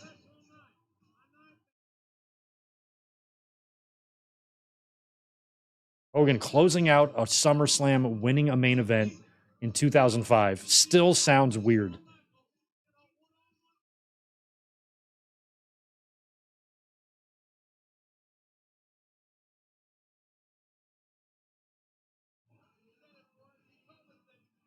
So weird. All these eras bleeding into each other at the same time was just weird for me.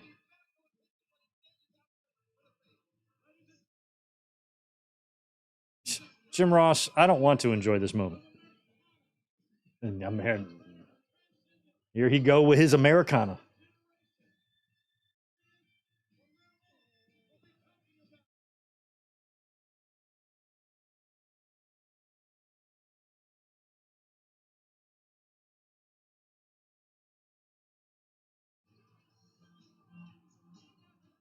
Yeah, Barry, the shake was planned.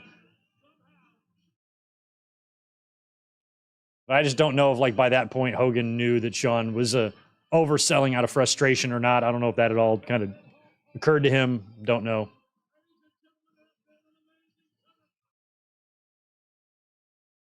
I mean, despite the fact that I hated this main event, I don't like Hulk Hogan. This is one of the better SummerSlam cards they've ever done. I mean, quite the rundown here. That ladder match, we had 2 championship matches. The custody match, we had Hardy and Edge, and this fiasco. Pretty good card, man. Fun. I'm glad we knocked out SummerSlam 2005 because I don't know how long it would have taken us to finally get to this one. I'm glad we did. And we will be back here in 2 weeks to resume the watch-alongs. I leave on Wednesday night to go out of town, and I'm going to be working all day tomorrow, so I'm not going to be watching Raw. I don't know if you're going to hear from me or not, but if something crazy happens on Raw, I will squeeze out a mic drop. I will make it happen this week. Otherwise, aside from other mic drops that I might put on the channel tomorrow or something, I might put a Draws one up or whatever. Not sure how much you're going to hear from me this week since I'll be out of town, but still stay tuned. Follow me on the social medias. And if you're a channel member, there's a really good chance I'll be posting a video while I'm gone. And I'll put up a video just to say hi to you guys, talk about anything going on in the news or on Dynamite or on Raw or whatever, and might drop a video like that this weekend. So keep a lookout for that. But thank you so much for being here tonight. It was fun as always. And like I said, you might not hear from me for a week, or you might see me in the next couple of days. That's just up in the air. Depends on how my next couple of days go with my life. You know how that is. But thanks again, guys. Please hit the thumbs up button on the way out and subscribe if you're not. And I will